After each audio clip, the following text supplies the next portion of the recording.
Hello everyone, welcome to teaching academy. Teaching academy के online platform पे आप लोगों का बहुत बहुत स्वागत है। आई होप आप लोग अच्छे होंगे और आप लोग का पढ़ाई बहुत ही अच्छे तरीक़ा से चल रहा होगा। तो देखिए, आज हम उसी टॉपिक को कंटिन्यू कर रहे हैं। कौन सा टॉपिक है? तो विकास की विभिन्न अवस्थाएं। इससे पहले दो क्लास हम ऑलरेडी आप लोग का विकास की विभिन्न अवस्थाएं का ले चुके हैं, ठीक ना। तो आज ये तीसरा क्लास है और विकास की विभिन्न अवस्थाएं इस टॉपिक का ये लास्ट क्लास है। थोड़ा लंबा चलेगा लेकिन ये आज लास्ट क्लास है। तो हम लोग क्या पढ़ रहे थे? विकास की विभिन्न अवस्थाओं के बारे में। इससे पहले हम लोग क्या गर्भावस्था, शैशवावस्था, बाल्यावस्था, ये सारे के बारे में पढ़ चुके थे। आज हम लोग क्या पढ़ेंगे? आज हम लोग पढ़ेंगे किशोरावस्था के बारे में। और एक चीज़ आप लोग को बता देते हैं कि हम लोग को यहाँ पे किशोरावस्था तक ही पढ़ना है, यानी कि 18 जन्म से लेकर एक बच्चा का विकास 18 साल तक जो होता है ना, उसके बीच का ही पढ़ना है हम लोग का। तो किशोरावस्था ही आप लोग का लास्ट है। इसके बाद आगे जो विकास का अवस्था उसके बारे में नहीं पढ़ना है। तो सबसे पहले एक थोड़ा सा हम बता देते हैं किशोरावस्था होता क्या है। देखिए, सबसे पहले क्या होता है, किशोरावस्था का आयु काल कितना होता है, मतलब कोई बच्चा कितना साल में रहता है, कितना एज गैप में रहता है, तो उसको बोलते हैं किशोरावस्था। तो जो भी बालक 12 से लेकर 18 साल के बीच में होता है या 12 से 18 साल के एज में रहता है, उसको क्या बोलते हैं? किशोरावस्था बोलते हैं। किसी किसी बुक में 13 से 18 भी दिया हुआ रहता है, ठीक ना। तो हम लोग क्या बोल सकते हैं? किशोरावस्था क्या है? किशोरावस्था वह काल है ना, जिसमें कोई बालक क्या परिपक्वता की ओर, मतलब मेच्योरिटी होने की ओर अग्रसर होता है, मतलब मेच्योर होना चाहता है। या फिर जब तक यह अवस्था खत्म होता है, मतलब 18 साल पहुंचते पहुंचते एक बालक क्या मेच्योर हो जाता है। कहीं ना कहीं वह पूरी तरह से मेच्योर हो जाता है, पूरी तरह से नहीं तो भी, लेकिन लगभग वह मेच्योर हो जाता है। और इसको क्या बोला जाता है? इसको संधि काल भी बोला जाता है। क्यों क्यों बोला जाता है? क्योंकि यह बाल्यावस्था और प्रौढ़ावस्था के बीच का जो काल है ना, इसीलिए इसको संधि काल भी बोला जाता है। और भी बहुत सारे मनोवैज्ञानिक अलग अलग मत दिए हैं। इसमें हम लोग क्या पढ़ेंगे? आज हम लोग किशोरावस्था में क्या क्या विकास के कार्य होते हैं, किस तरह का विकास होता है जब बच्चा 12 से 18 साल की एज में होता है, तो उसमें क्या क्या शारीरिक परिवर्तन होता है, मानसिक परिवर्तन होता है, और भी दूसरी तरह के क्या क्या परिवर्तन होता है उसके बारे में पढ़ेंगे। साथ में हम लोग क्या पढ़ेंगे? किशोरावस्था का क्या क्या विशेषता है, और किशोरावस्था में शिक्षा का क्या स्वरूप होता है, ये सब के बारे में पढ़ेंगे डिटेल से, ठीक ना। और देखिए, बहुत ही इंपॉर्टेंट टॉपिक है। इस टॉपिक से जो विकास की विभिन्न अवस्थाएं हैं, इस टॉपिक से कम आपका सीटेट में, जेटेट में, या फिर कोई स्टेट का एग्जाम में 2 क्वेश्चन तो पूछेगा ही। 2 से 3 क्वेश्चन पूछता है इस टॉपिक से।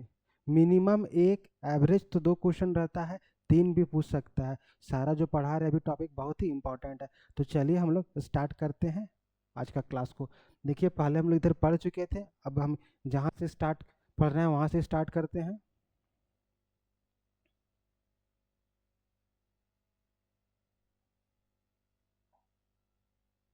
तो हम लोग को आज कहाँ से पढ़ना है? आज हम लोग कहाँ से किशोरावस्था से कंटिन्यू करेंगे, ठीक है। तो सबसे पहले आपको बता चुके ऑलरेडी, इसका आयु काल कितना होता है? 12 से 18 वर्ष होता है। और इसको क्या संधि काल भी बोलते हैं, क्योंकि यह बालकावस्था, बाल्यावस्था और प्रौढ़ावस्था के बीच में पाया जाता है। और देखते हैं क्या क्या इसमें दिया हुआ है, ठीक है।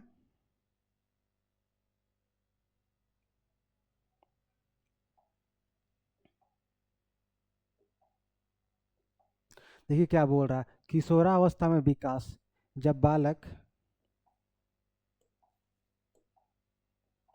क्या बोल रहा है, किशोरावस्था में विकास, जब एक बालक 12 से 18 साल का उम्र में रहता है, तो उसमें किस तरह का विकास होता है उसके बारे में देख रहे हैं। क्या क्या विकास होता है? क्या बोल रहा है पहला? किशोरावस्था मानव जीवन के विकास का सबसे महत्वपूर्ण अवस्था है, क्योंकि एक तरह से बोलिए तो बच्चा इसमें ही मैच्योर होता है। तो कहीं ना कहीं यह जो अवस्था है ना, बहुत ही महत्वपूर्ण होता है। और क्या बोल रहा है, जो बाल्यावस्था और प्रौढ़ावस्था का संधि काल है। संधि काल मतलब क्या? उसको जोड़ने वाला काल है। संधि मतलब क्या होता है? जोड़ने वाला। तो ये जो किशोरावस्था है ना, बाल्यावस्था और प्रौढ़ावस्था को जोड़ने वाला है। ये किन के अनुसार? तो एक मनोवैज्ञानिक के अनुसार, ठीक है ना। नहीं तो और दूसरे मनोवैज्ञानिक के अनुसार बाल्यावस्था के बाद एक युवा अवस्था भी आता है, उसके बाद आता है प्रौढ़ावस्था। तो एक मनोवैज्ञानिक के अनुसार बोला गया है क्या, कि जो है ना, किशोरावस्था एक संधि काल है, किसके किसके बीच का? बाल्यावस्था और प्रौढ़ावस्था के बीच का। क्योंकि आपको पता है कि अलग अलग मनोवैज्ञानिक अलग अलग बताए हैं अवस्था, तो उनके अनुसार वो है, ठीक है ना। आगे देखेंगे कौन कौन मनोवैज्ञानिक क्या क्या बोले, सारा कुछ डिटेल में देखेंगे, ठीक है। उसके बाद देखिए क्या बोला, अर्थ और परिभाषा। क्या अर्थ होता है किशोरावस्था? देखिए, हम लोग क्या पढ़ रहे हैं, किशोरावस्था में विकास। तो पहले ये तो जानेंगे ना किशोरावस्था का क्या अर्थ है, और अलग अलग मनोवैज्ञानिक उसका क्या परिभाषा दी, ये तो जानना पड़ेगा ना। देखिए अर्थ क्या होता है। देखिए ये भी क्वेश्चन आपका पूछा हुआ है, संधि काल किस अवस्था को बोला गया है और कौन कौन से अवस्था के बीच में, तो किशोरावस्था। ये आपका सीटेट में पूछा हुआ क्वेश्चन है। उसके बाद देखिए ये भी शब्द की उत्पत्ति, ये भी क्वेश्चन आपका सीटेट में पूछा हुआ, या फिर अदर स्टेट एग्जाम में जो है ना, किशोरावस्था शब्द की उत्पत्ति कैसे हुई है, कहाँ से हुई है, ये पूछा हुआ है। क्या बोल रहा है, किशोरावस्था को अंग्रेजी में क्या बोलते हैं, एडोलसेंस बोलते हैं। क्या बोलते हैं अंग्रेजी में किशोरावस्था को, एडोलसेंस बोलते हैं।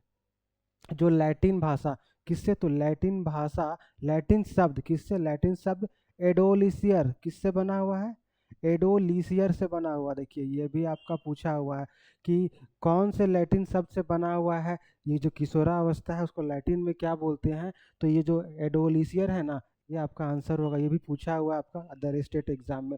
उसके बाद इसका अर्थ क्या होता है, ये भी पूछा हुआ है, शायद सीटेट एग्जाम में पूछा हुआ है आपका। जब कराएंगे तो देखिएगा, एमसीक्यू क्वेश्चन करवाएंगे ना प्रीवियस ईयर का, उसमें आपको सारा कुछ मिलेगा। क्या बोला, परिपक्वता की ओर बढ़ने वाला काल। जब किशोरावस्था में जब बालक होता है ना, तो परिपक्वता मतलब क्या, मैच्योरिटी, मतलब कहीं ना कहीं वो मैच्योर होता है, परिपक्व होता है, तो उसके ओर बढ़ने वाला काल होता है। तो उसका अर्थ क्या होता है, परिपक्वता की ओर बढ़ना, किशोरावस्था का अर्थ। उसके बाद देखिए परिभाषा क्या होता है, किशोरावस्था का परिभाषा क्या होता है, वो देखिए क्या बोल रहा है। किशोरावस्था वह अवस्था है, कौन सा अवस्था है, जिसमें बालक क्या होता है, परिपक्वता की ओर अग्रसर होता है। वही अवस्था ना, 12 से 18 का उम्र में ही तो बालक ना मेच्योरिटी पाता है, मेच्योरिटी की ओर अग्रसर होता है। वही बोल रहा है क्या, बालक परिपक्वता की ओर अग्रसर होता है, तथा जिसकी समाप्ति पर वह परिपक्व व्यक्ति बन जाता है। समाप्ति मतलब क्या, 18 साल। कब समाप्त होता है, इसका बोले ना 12 से 18 होता है, तो 18 साल में समाप्त होता है। तो जब कोई बालक 18 साल का होता है ना कहीं देखिएगा वो लगभग मेच्योर हो जाता है। ठीक ना, बच्चा 18 साल तक मेच्योर हो जाता है। तो वही बोल रहा है क्या होता है, किशोरावस्था वह अवस्था है जिसमें बालक परिपक्वता की ओर अग्रसर होता है, और उस आयु को खत्म होते होते क्या होता है, वह परिपक्व हो जाता है या परिपक्व व्यक्ति बन जाता है। देखिए इसका आयु सीमा कितना होता है, ये भी क्वेश्चन पूछा हुआ है कि किशोरावस्था का आयु काल क्या होता है, आयु सीमा क्या होता है, तो क्या होता है 12 से 18 वर्ष। किसी की बुक में आपको 13 से 18 भी मिलेगा, ठीक है ना, कहीं कहीं 13 से 12 या फिर 13 से 18 भी मिलेगा, 13 से 18 भी मिलेगा। वर्ष की आयु के बीच की अवधि को क्या बोलते हैं, किशोरावस्था माना जाता है। ठीक है, देखिए ये भी स्लाइड है ना, इससे भी कम से कम आपका सीटेट या अदर स्टेट एग्जाम में 4 से 5 क्वेश्चन पूछा हुआ है। पहला तो वही संधि काल वाला हो गया, सबसे महत्वपूर्ण अवस्था ये पूछा हुआ है। फिर ये जो ओरिजिन उत्पत्ति कैसे हुई है, फिर ये वाला जो किस अवस्था तक परिपक्व हो जाता है ये भी पूछा हुआ, फिर ये आयु जो है ये भी पूछा हुआ। तो अब देखिए जब आप लोग हम थ्योरी पढ़ा रहे हैं ना, तो थ्योरी सिर्फ पढ़ा नहीं रहे हैं, बता नहीं रहे, समझाने के साथ साथ आपको ये भी बता रहे हैं कि किस तरह से आपका यूनिवर्सिटी एग्जाम में ऑब्जेक्टिव क्वेश्चन पूछ सकता है, या फिर आपका सीटेट जेटेट में किस तरह से ऑब्जेक्टिव क्वेश्चन पूछा हुआ है। क्योंकि अभी से आप अच्छा से पढ़िएगा तो आराम से फर्स्ट अटेम्प्ट में आपका सीटेट जेटेट सारा क्लियर हो जाएगा। ठीक है, अब देखिए क्या बोल रहा है।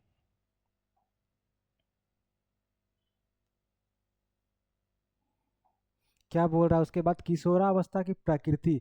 जब कोई बालक किशोरावस्था में होता है उसकी प्रकृति, उसका नेचर किस तरह से होता है और क्या क्या उसका महत्व होता है, वो देखिए क्या बोल रहा है। देखिए ये भी जटिल काल, ये भी आपका क्वेश्चन पूछा हुआ है, ठीक ना, ये भी क्वेश्चन आपका पूछा हुआ है सीटेट में कि किस अवस्था को जटिल काल कहा जाता है। जटिल काल, और कौन से मनोवैज्ञानिक ने, ये भी क्वेश्चन पूछा हुआ है कि कौन से मनोवैज्ञानिक ने किशोरावस्था को जटिल काल कहा है। तो वहाँ पे आंसर क्या होगा, कील पैट्रिक। कील पैट्रिक ये ऑप्शन में दिया हुआ है आंसर, और जो मनोवैज्ञानिक उनका भी नाम रहेगा, इनका भी नाम रहेगा, तो ये आंसर हो जाएगा। देखिए 2 क्वेश्चन तो इसी से आपका बन गया ऑब्जेक्टिव प्रीवियस ईयर। क्या बोल रहा है, इस अवस्था को जीवन का सबसे जटिल काल, ये क्वेश्चन पूछा हुआ कि जीवन का सबसे जटिल काल किस अवस्था को कहा गया है, तो क्या आंसर होगा। अब हम कराएंगे क्वेश्चन, देखिएगा किशोरावस्था को, और किस मनोवैज्ञानिक किसने बोला है, तो किल पैट्रिक ने बोला है। ठीक है, उसके बाद देखिए संधि काल, ये भी किस अवस्था को संधि काल कहा जाता है, ये भी क्वेश्चन पूछा हुआ है आपका। ठीक है, बोले ना हम जो भी नोट्स दे रहे हैं ना, इतना अच्छा से आपको डिज़ाइन, क्योंकि जो कंटेंट को बनाने में कितना टाइम लगा वो तो हमको ही पता है, क्योंकि अब देख लीजिएगा पूरे यूट्यूब या ऑनलाइन प्लेटफॉर्म में जितना डिटेल में हम कंटेंट आप लोग को दे रहे कहीं नहीं मिलेगा, कोई नहीं देंगे। और सारा इम्पोर्टेंट पॉइंट्स को इंक्लूड किया गया है। यूनिवर्सिटी के एग्ज़ाम के साथ साथ आपका जो भी सीटेड जेटेड है, सारा क्वेश्चन पूछने वाला है, सारा इसी से पूछेगा। क्या बोला, यह बाल्यावस्था और प्रौढ़ावस्था का संधि काल होता है। कौन? तो किशोरावस्था होता है, उसके बीच का काल होता है, इसीलिए क्या बोलते हैं, इसको संधि काल बोला जाता है। जिसमें बालक क्या होता है, देखिए, जिसमें बालक ना तो बालक ही रह जाता है और ना ही प्रौढ़ बन जाता है। प्रौढ़ मतलब क्या, थोड़ा जो मैच्योर हो जाता है, 25 साल से ज़्यादा हो जाता है ना, उसको बोल सकते हैं प्रौढ़। ना तो वो बच्चा ही पूरा होता है, ना तो बहुत ज़्यादा वयस्क हो जाता है, बीच में रहता है।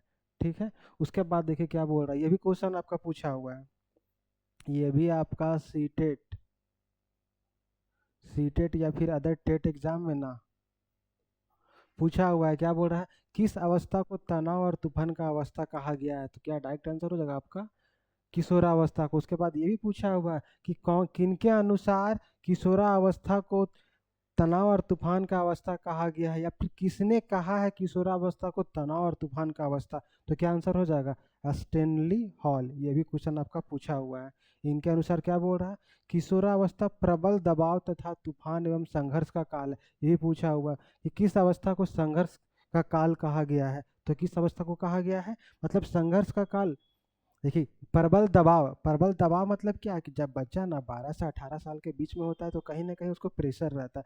जैसे इस अवस्था में क्या होता है, बच्चे 12 से 10th का एग्ज़ाम देते हैं, 12th का एग्ज़ाम देते हैं, तो कहीं ना कहीं उनको एग्ज़ाम का प्रेशर रहता है, या फिर अपने 12th के बाद क्या करेंगे, अपने कैरियर का भी चुनने का प्रेशर होता है, या और भी किसी तरह का प्रेशर हो सकता है, तो कहीं ना कहीं उनको दबाव भी झेलना पड़ता है। और तूफान तूफान मतलब कहने का क्या कि इसमें बच्चा क्या जैसे होता है ना कि मन में नहीं हम ये करेंगे वो करेंगे, ऐसे ही मतलब बोलते हैं बच्चे कि नहीं हमको ये कर देंगे तो वो कर देंगे। आपस में जब दो दोस्त बैठेंगे तो बोलेंगे नहीं हम ये कर लेंगे वो कर लेंगे, नहीं ये करेंगे तो करेंगे। तो उस तरह का जो होता है ना, इसीलिए क्या इसको तूफान का काल भी बोला गया। और संघर्ष का काल, संघर्ष भी करना पड़ता है। जब बच्चे इस अवस्था में रहते हैं तो उनको अपने करियर के प्रति या किसी और चीज़ के प्रति संघर्ष करना पड़ता है अपने जीवन में, तो इसको इसलिए संघर्ष का काल भी बोला गया है। अब देखिए आगे,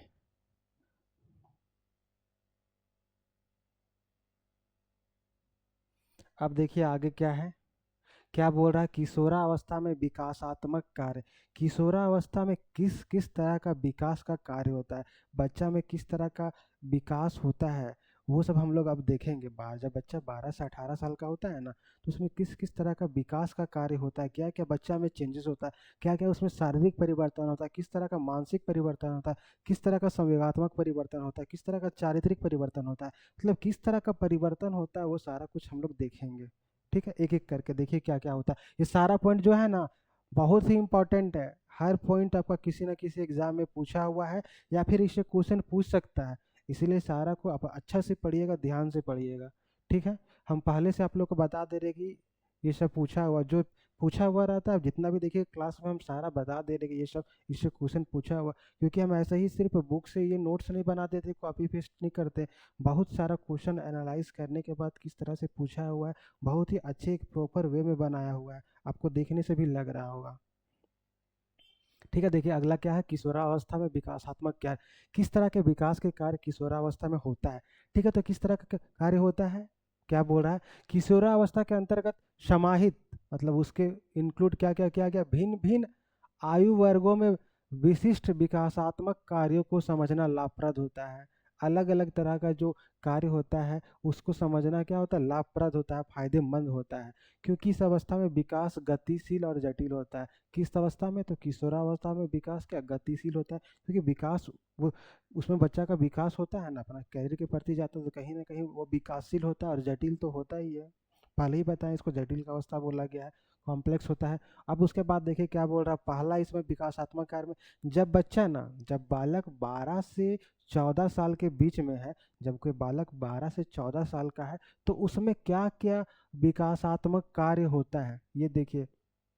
अब जब आपके भी जब आप भी पेरेंट्स बनेंगे तो आप भी देखिएगा, जो अच्छा अपने आसपास में भी बोले ये सारा जो भी पढ़ा रहे अपने रियल लाइफ में जोड़ के देखिए किस तरह से सारा कुछ बताया गया है। ठीक है ना, तो किस तरह से 12 से 14 साल के बीच में बच्चा में चेंजेस होता है वो हम लोग देखते हैं। क्या बोल रहा है, या देखिए इसमें भी क्या बोल रहा है, या प्रारंभिक किशोरावस्था। देखिए किशोरावस्था का ना, प्रारंभिक किशोरावस्था अगर पूछेगा कि प्रारंभिक किशोरावस्था का आयु काल कितना होता है तो क्या होगा, 12 से 14। ठीक है, का चरण है क्या है, या प्रारंभिक किशोरावस्था का चरण है कौन सा, तो 12 से 14 साल का, जो तीव्र शारीरिक परिवर्तनों और पहचान की खोज में चिन्हित होता है। ये भी क्वेश्चन आपका पूछा हुआ है कि किस अवस्था में तीव्र शारीरिक परिवर्तन होता है, किस अवस्था में, तो क्या हो जाएगा आंसर आपका, किशोरावस्था। ये भी क्वेश्चन पूछा हुआ है। ऑब्जेक्टिव क्वेश्चन जब करवाएंगे तो उसमें देखिएगा मिलेगा आपको। ठीक है, वो सारा कोई क्वेश्चन रेडी है, हम पहले बना चुके हैं। उसके बाद देखिए क्या बोल रहा है, पहला इसमें पहला पॉइंट, अपनी पहचान प्राप्त करने का प्रयास। जब बालक 12 से 14 साल का होता है ना कहीं अपना पहचान, खुद का पहचान बनाने का कोशिश करता है। आप लोग देखते होंगे 12 से 14 क्या मतलब बच्चे वो 9th या 10th में होते हैं।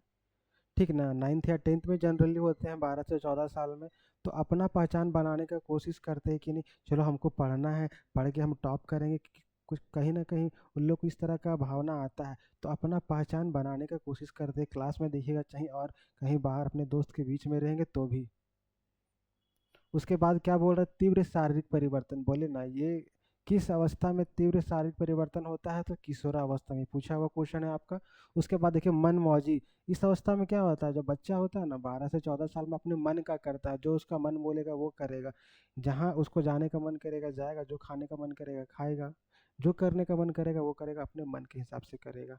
उसके बाद क्या बोला, शर्मिला, थोड़ा थोड़ा इसमें बच्चा क्या शर्मिला हुआ, किसी चीज़ को देखकर शर्मा जाएगा, या किसी चीज़ को बोलने में शर्माता भी। जैसे अब देखते होंगे जो बच्चे, बहुत बच्चे ऐसे भी होते हैं 9th 10th में, जब इस एज में रहते हैं तो कुछ क्वेश्चन आपसे पूछिएगा, आपसे क्लास में क्वेश्चन नहीं पूछते हैं, तो कहीं ना कहीं वो शर्माते हैं, उनमें शर्मिला का जो भावना रहता है, शर्माने का वो रहता है। ठीक है ना, इस अवस्था में, इसीलिए ना वो ज़्यादा नहीं पूछते हैं। उसके बाद क्या बोले, एकांता में रुचि, एकांता मतलब अकेले रहना चाहते हैं। क्या करते हैं इस अवस्था में बच्चे ना, बहुत से बच्चे ऐसे होते हैं जो इस अवस्था में अकेले रहना पसंद करते हैं। वही बोला क्या, एकांता में रुचि। उसके बाद क्या बोल रहा, स्वयं को अच्छी तरह अभिव्यक्त कर सकना, मतलब इस तरह से वो चाहते हैं ना कि खुद को, अपने आप को ना एक बहुत ही अच्छा तरह से किसी के सामने प्रस्तुत करे, एक्सप्रेस करे।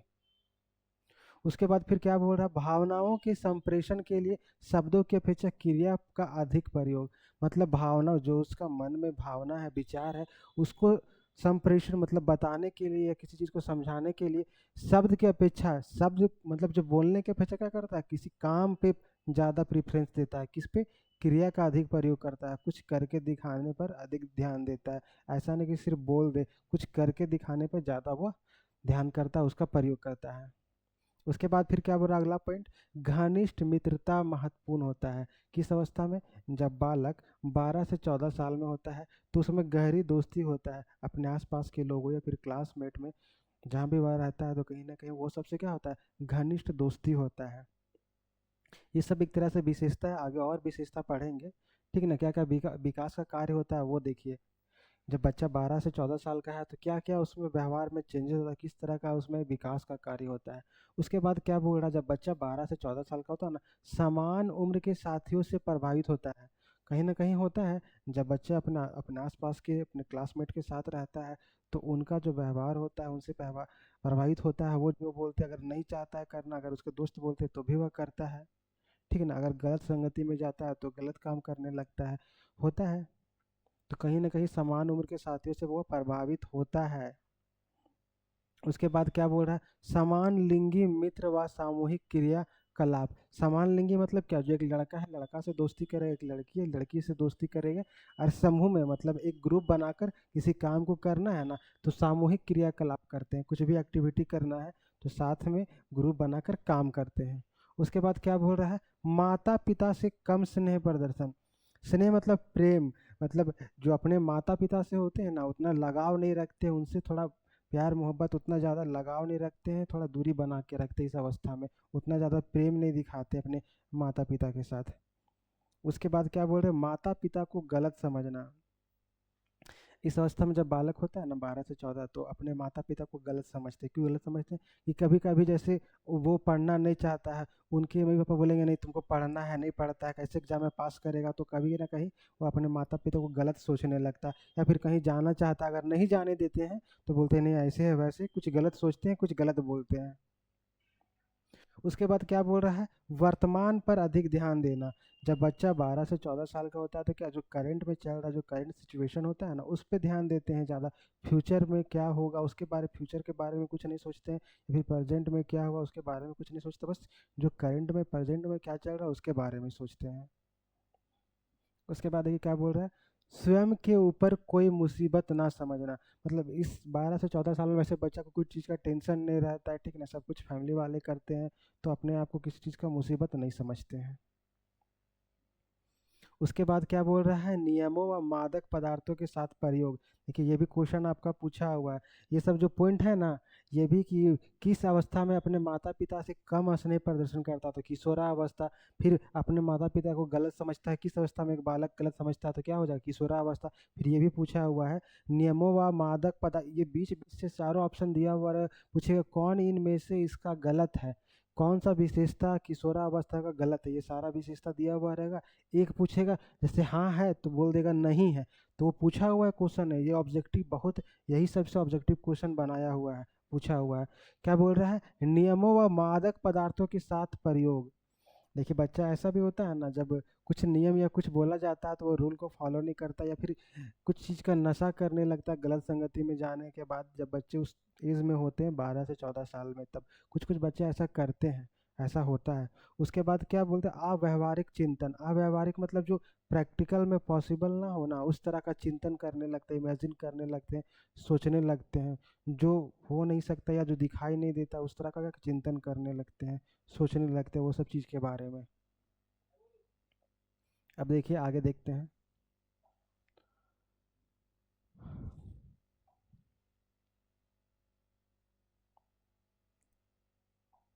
अब देखिए, इसके पहले हम लोग क्या देखे, जब बच्चा 12 से 14 साल का होता है तो उसमें क्या क्या परिवर्तन आता है, क्या क्या शारीरिक में विकास का कार्य होता है। अब हम लोग क्या देख रहे हैं, जब बच्चा 14 से 17 साल के बीच में होता है, 14 से 17 साल का होता है, तो उसमें किस तरह का शारीरिक परिवर्तन होता है, ये क्या क्या चेंजेस होता है, उसमें विकासात्मक कार्य के बारे में देखेंगे। अब क्या बोल रहा है देखिए, इसके पहले क्या 11 से 14 था पूर्व किशोरावस्था, अभी क्या मध्य किशोरावस्था। क्या है ये मध्य किशोरावस्था, यही पूछा हुआ है कि किस आयु, मध्य किशोरावस्था का आयु काल कितना होता है, तो 14 से 17 साल, ये पूछा हुआ है।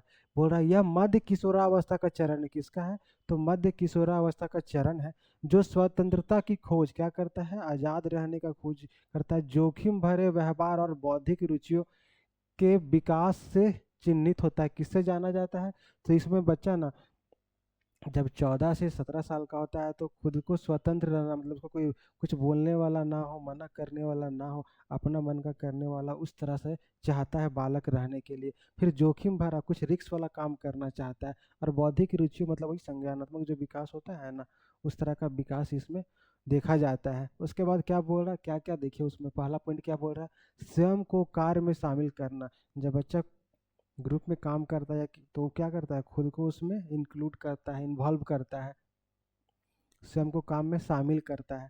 उसके बाद क्या बोल रहा है, इस अवस्था में 14 से 17 साल में क्या करता है बालक, माता पिता से शिकायत की वे उनकी स्वतंत्रता में बाधा उत्पन्न करते हैं। क्योंकि देखिए ऑलरेडी बच्चा चाहता है कि हम स्वतंत्र रहे, हमारे माता पिता ना कुछ रोके ना टोके ना कुछ हमको बोले, जो हम चाहते हैं वो करे। तो कहीं ना कहीं उनके माता पिता उसको रोकते टोकते हैं, समझाते हैं, तो वही बोल रहा है कि वो क्या चाहते हैं, क्या कि माता पिता से वो शिकायत करते हैं कि उनकी स्वतंत्रता में बाधा उत्पन्न करते हैं। उसके बाद क्या बोल रहा है, अपने बाह्य स्वरूप, मतलब बाहर का जो जो दिखने वाला जो होता है बाह्य स्वरूप, शरीर व आकर्षण को महत्व देता है। मतलब क्या, वो बाहर से अच्छा दिखना चाहता है। जैसे कोई लड़का लोग कहीं जाना है किसी दोस्त या मतलब गर्लफ्रेंड से मिलने के लिए, उस अवस्था में होता है ऑलरेडी 12 से, जब बच्चा 9th 10th में या फिर 11th 12th होता है तो दोस्ती कहीं ना कहीं होता है। तो जाना है मिलने के लिए तो पूरा सज सवर के जाएगा, मेकअप, चाहे लड़की लोग रहती है तो क्या अच्छा से मेकअप करके या अच्छा अच्छा ड्रेस पहन के जाती है सुंदर दिखने के लिए, फिर लड़का लोग भी करता है। तो वही चीज़ को बोला जा रहा है क्या, वह अपना बाह्य स्वरूप, शरीर व आकर्षण को महत्व देता है, क्या करता है, महत्व देना चाहता है। किस अवस्था में, 14 से 17 साल के एज में। उसके बाद क्या बोल रहा है, अक्सर संबंधों में परिवर्तन होता है। जो भी उसमें रिलेशनशिप होता है, दोस्ती होता है, या जिस तरह से अभी उसमें रिलेशनशिप होता है या दोस्ती होता है, उसमें क्या परिवर्तन होता है, चेंजेस होते रहता है। उसके बाद क्या बोल रहा है, अभी भी समझना कि उनके ऊपर कोई मुसीबत नहीं आएगी। इस अवस्था में बालक अभी भी सोचते हैं ना कि हम कुछ भी कर लेंगे, या तो उसमें किसी तरह का कोई प्रॉब्लम नहीं होगा उनको। उनके माता पिता समझेंगे हमको किसी चीज़ का टेंशन नहीं, ऐसा सोचते हैं। उसके बाद क्या बोल रहा है, खतरनाक व्यवहारों में स्वयं को डालना।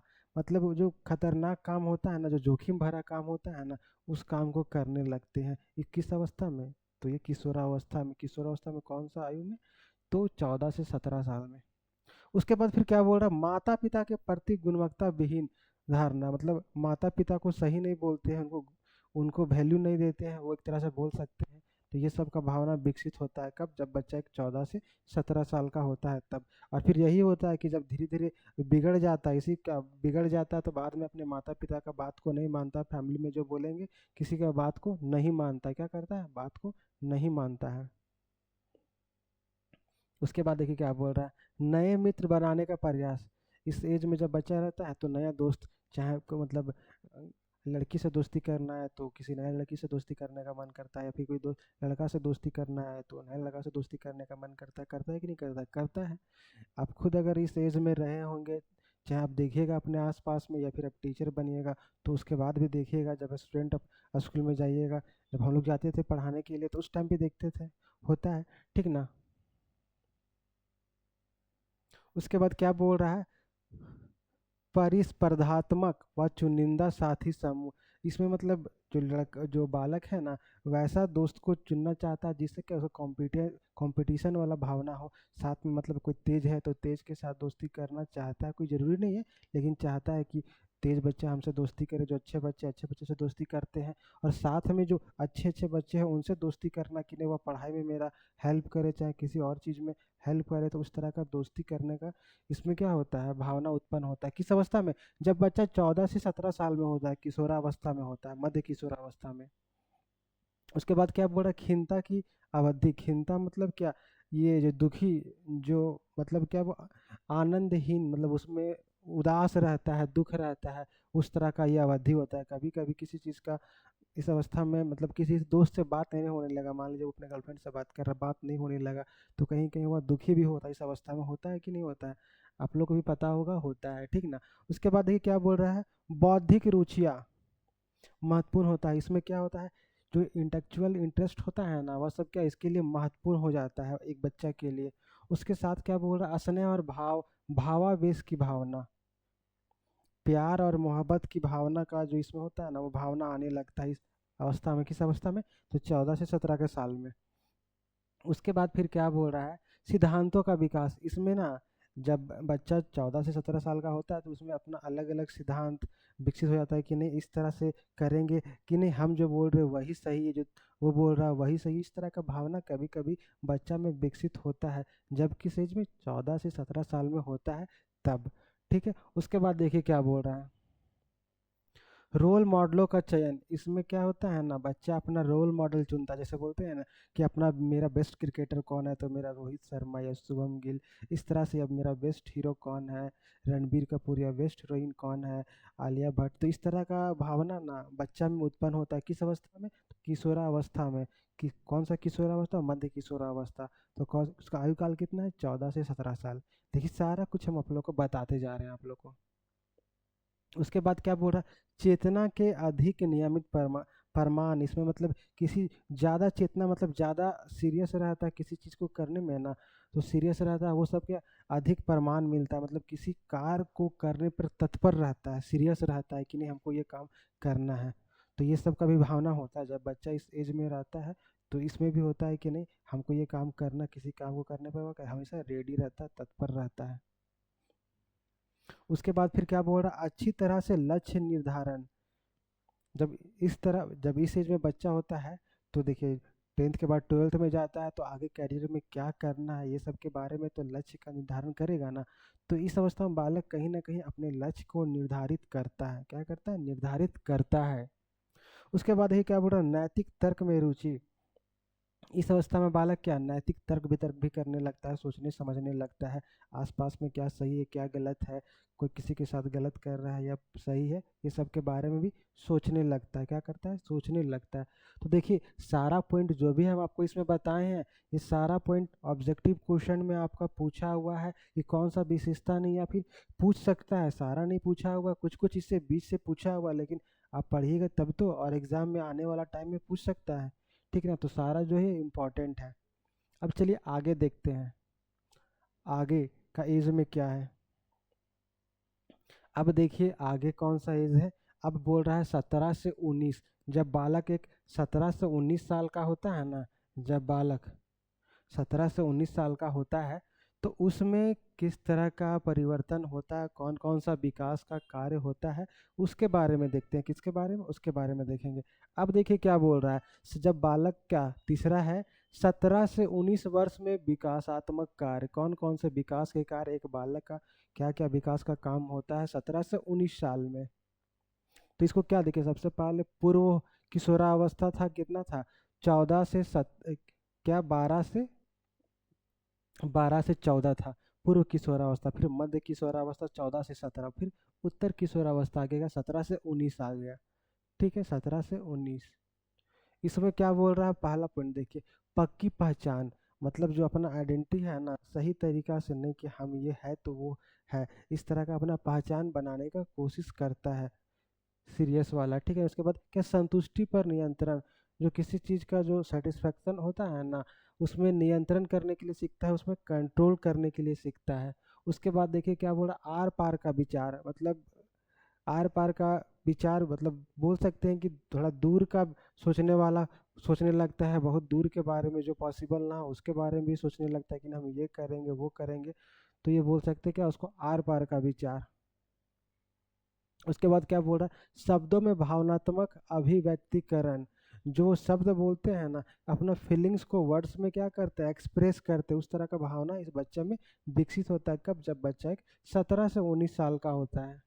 उसके बाद फिर क्या बोल रहा है, विनोद, विनोद का तरीका अधिक विकसित। देखिए विनोद मतलब एक तरह से यहाँ बोल सकते हैं जो खुशी मतलब किसी को हंसाने वाला, जो हंसमुख होता है ना, उस तरह का किसी को हंसाना है, तो इस तरह का भी क्या होता है, विनोद मतलब किसी को मनोरंजन करना है, किसी को हंसाना है, तो इस तरह का व्यवहार भी एक बच्चा में क्या कहीं ना कहीं उत्पन्न होने लगता है।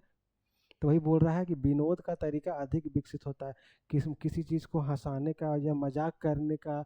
ऐसा होता है, देखते कुछ दोस्त रहते हैं इस एज में, लड़के रहते हैं तो हंसाते हैं या फिर मजाक करते हैं, तो ये सब का जो भावना होता है ना, वो विकसित होता है अधिक। वही बोला गया विनोद, उसका मीनिंग समझ गए क्या, हंसाने वाला, मनोरंजन करने वाला।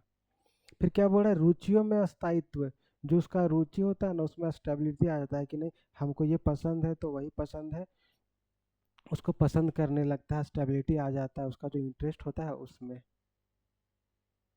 उसके बाद क्या बोल रहा है, संवेगात्मक स्थिरता, कहीं ना कहीं जो इमोशनल जो है ना, इमोशनल स्टेबिलिटी, जो उसमें डर क्रोध ये सब जो रहता है, वह सब का स्टेबिलिटी आ जाता है धीरे धीरे, बच्चा उसमें होता है। तो ये नहीं कुछ बोलेगा तो तुरंत वह गुस्सा नहीं हो जाएगा, या फिर कोई मार दिया था ऐसा नहीं कि तुरंत रोने लगा। कहीं ना कहीं ये सब का क्या होता है, संवेगात्मक स्थिरता आ जाता है, स्टेबिलिटी आ जाता है। उसके बाद क्या बोलता है, स्वतंत्र निर्णय ले सकता है। जब बच्चा 17 से 19 साल का होता है तो अपने से भी निर्णय ले सकता है, क्योंकि बच्चा उसमें क्या मैच्योर हो जाता है। जब 18 साल का बच्चा होता है तो कहीं ना कहीं बच्चा मैच्योर हो जाता है, तो वह बहुत से डिसीजन जो खुद से ले सकता है बिना अपने पेरेंट्स से पूछे। ठीक। उसके बाद क्या, समझौता कर सकना, इस अवस्था में रहता है तो बालक किसी चीज़ में समझौता भी कर सकता है। जैसे कि मान लीजिए लड़ाई झगड़ा हुआ तो समझौता, या किसी और चीज़ में बात किस हो गया कुछ भी, तो किसी चीज़ में क्या समझौता कर सकता है। या फिर कोई दोस्त आपस में लड़ाई किए हैं तो उसमें बीच में जाके क्या उसको समझा सकता है, या और किसी तरह का समझौता कर सकते हैं। क्या कर सकता है, समझौता कर सकता है। उसके बाद फिर क्या बोल रहा है, अपने कार्य के प्रति गौरव, क्या मतलब अपने कार्य के प्रति वो प्राइड फील करते हैं, गर्व महसूस करते हैं। जो बालक इस अवस्था में रहते हैं ना, जब कोई कार्य करते हैं, जैसे देखिएगा इसमें कोई 10th में टॉप किया, 12th में टॉप किया, तो कहीं ना कहीं अपने आप में गर्वान्वित होते हैं, गर्व महसूस करते हैं, प्राउड फील करते हैं। तो वही बोला गया क्या, अपने कार्य के प्रति गौरव। अब देखिए अगला पॉइंट क्या बोल रहा है, अधिक क्या अधिक आत्मविश्वासी और आत्मनिर्भर। जब बच्चा इस अवस्था में होता है ना, तो अपने आप में सेल्फ कॉन्फिडेंस उसका हाई रहता है, और कहीं ना कहीं वो आत्मनिर्भर बनने का कोशिश करता है, खुद से करने का कोशिश करता है, दूसरे पर निर्भरता कम रहता है। जैसे देखिए, मान लीजिए बच्चा जब 18 साल 19 साल का हो जाएगा, कहीं उसको बाहर भी जाना है तो वो अपने मम्मी पापा के साथ नहीं जाएगा, खुद से जा सकता है। या फिर 10th 12th में कहीं एग्ज़ाम देने जाना है, लड़का में देखिएगा तो वो खुद से जा सकते हैं, तो कहीं ना कहीं उसमें क्या अपना आत्मनिर्भरता क्या होता है, बढ़ता है। उसके बाद क्या बोल रहा है, साथी समूह उतना महत्वपूर्ण नहीं होता है।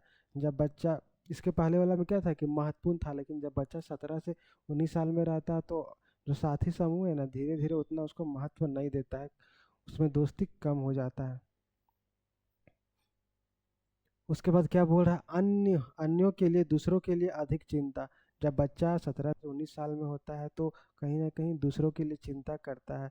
जैसे किसी को कुछ प्रॉब्लम है, किसी को देख के, तो उसके लिए क्या करेगा, चिंता करेगा, उसके बारे में थोड़ा सोचेगा कि नहीं, इनके साथ ऐसा नहीं होना चाहिए, फिर या इनके साथ कुछ गलत हुआ, ये सब के बारे में बच्चा सोचने लगता है। जब बच्चा 17 से 19 साल के बीच में होता है तब। उसके बाद फिर क्या बोल रहा है, देखिए, पुनः माता पिता के सुझाव सुनने लगता है। इसके पहले क्या होता है, जब बच्चा रहता है 14 17 साल में, तो बच्चा माता पिता को उतना वैल्यू नहीं देता है, लेकिन जब बच्चा फिर इसमें आता है ना, तो अपने माता पिता का बात को मानने लगता है, जो बोलते हैं वो करने लगता है। उसके बाद फिर क्या बोल रहा है, भविष्य के लिए अत्यधिक चिंता। ये बात तो सही है, जब बच्चा 18 साल 19 साल का हो जाएगा तो उसको अपने फ्यूचर के बारे में तो सोचना है कि फ्यूचर में क्या करना है, हमको आगे क्या किस चीज़ में करियर बनाना है, तो कहीं ना कहीं वो अपना भविष्य के बारे में चिंतित होता है, सोचता है। उसके बाद क्या बोल रहा है, स्वयं की जीवन भूमिका के बारे में सोचना, खुद का जो अपना, उसका जो जीवन में क्या भूमिका है। जैसे मान लीजिए वो अपने घर का एक बड़ा लड़का है, तो उसका जीवन में क्या भूमिका है, उसके फैमिली में और कोई नहीं है, तो हमको क्या करना है, तो कहीं ना कहीं अपना भूमिका को समझता है।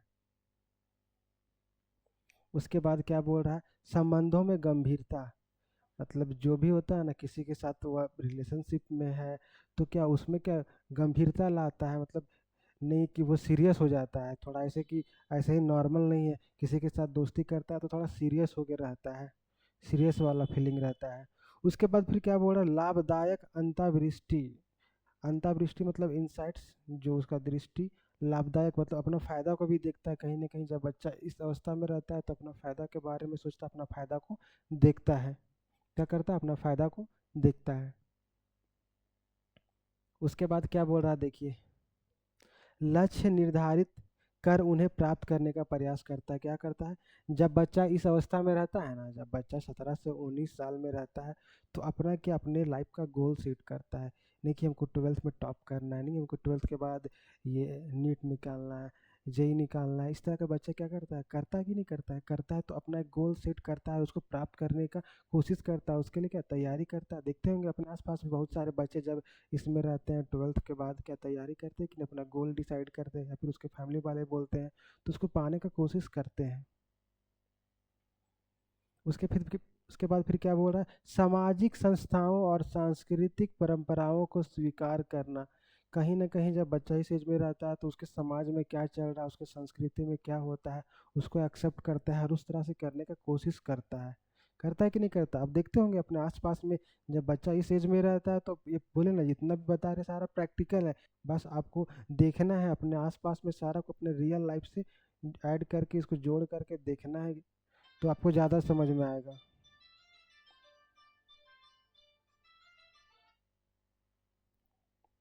उसके बाद देखिए फिर क्या बोल रहा है, अन्य व्यक्तियों की अपेक्षा स्वयं के लिए किशोरों की दृष्टि पर आधारित आत्मविश्वास। मतलब खुद पर ना ज़्यादा उसको आत्मविश्वास होता है दूसरे की अपेक्षा। और जो अब जो किशोर होते हैं या उनसे बड़े होते हैं, अपने आप को ज़्यादा वैल्यू देता है, खुद में ज़्यादा आत्मविश्वास होता है। तो देखिए हम जितना सारा पॉइंट बता रहे हैं, ये पॉइंट भी आपका सारा इम्पोर्टेंट है। बस आप ये चीज़ को देखिए कि जब बच्चा इस एज में रहता है 14 से 17 साल में, तो किस तरह से उसमें परिवर्तन होता है, सारा अपना प्रैक्टिकल लाइफ जो है ना उससे जोड़ कर देखिए। या फिर आप एक टीचर बनिएगा फ्यूचर में, तो किस तरह से ये सब बच्चा में चेंजेस होता है, आपको पता होना चाहिए। इसलिए हम लोग को बीएड में पढ़ना भी है ये सारा कुछ। ठीक है, अब देखते हैं हम लोग आगे। देखिए सारा पॉइंट हम थोड़ा डिटेल में पढ़ा रहे हैं, लेकिन जो पढ़ा रहे हैं ना बहुत ही अच्छा से पढ़ा रहे हैं। इसके बाद अब कोई भी एग्ज़ाम दीजिए, कोई भी एग्ज़ाम का क्वेश्चन इससे बाहर नहीं पूछेगा।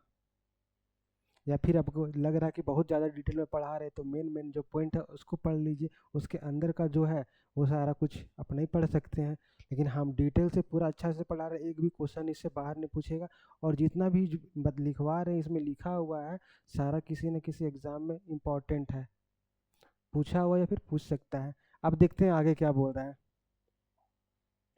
अब देखिए ये जो है ना ये वाला बहुत ज़्यादा इम्पोर्टेंट है। जो एक किशोरावस्था में क्या क्या विशेषता है, ये आप 110% इसको आप लिख लीजिए। 110% की आपका ये सीटेट में बहुत सा क्वेश्चन इससे पूछा हुआ है।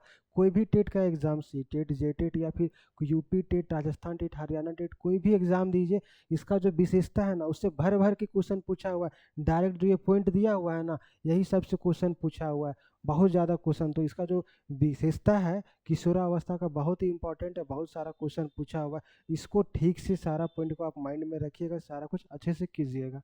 ठीक है, अब हम देखते हैं सारा पॉइंट को हम कोशिश करते हैं एक्सप्लेन करने का। ऐसे ऑलरेडी बहुत लंबा क्लास हो जाता है, इतना हम एक्सप्लेन कर देते हैं। उसके बाद देखिए क्या बोल रहा है, किशोरावस्था के मुख्य विशेषताएं। क्या बोल रहा है, किशोरावस्था में होने वाली,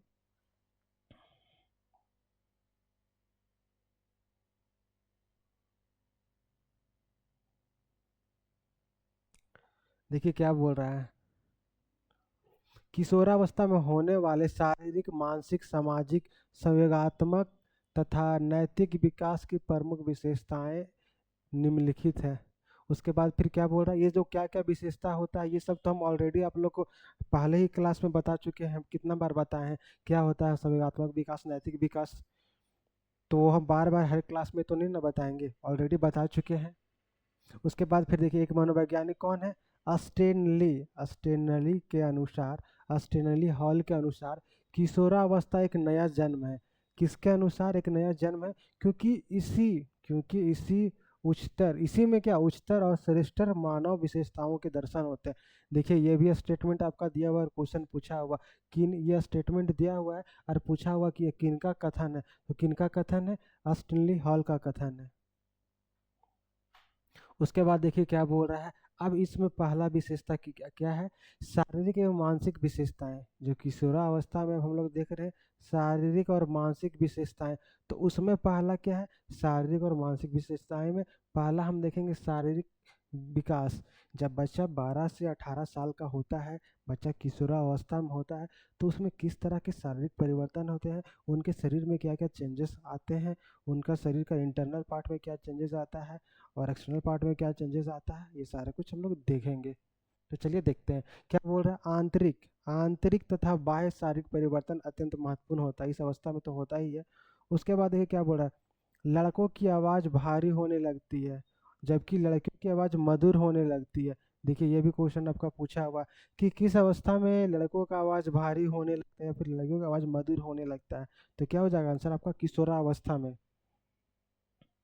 मतलब देखिएगा जो बच्चा होता है ना उसका आवाज़ मोटा होने लगता है और लड़की का तो और मधुर होने लगता है जब इस एज में बच्चा रहता है तब।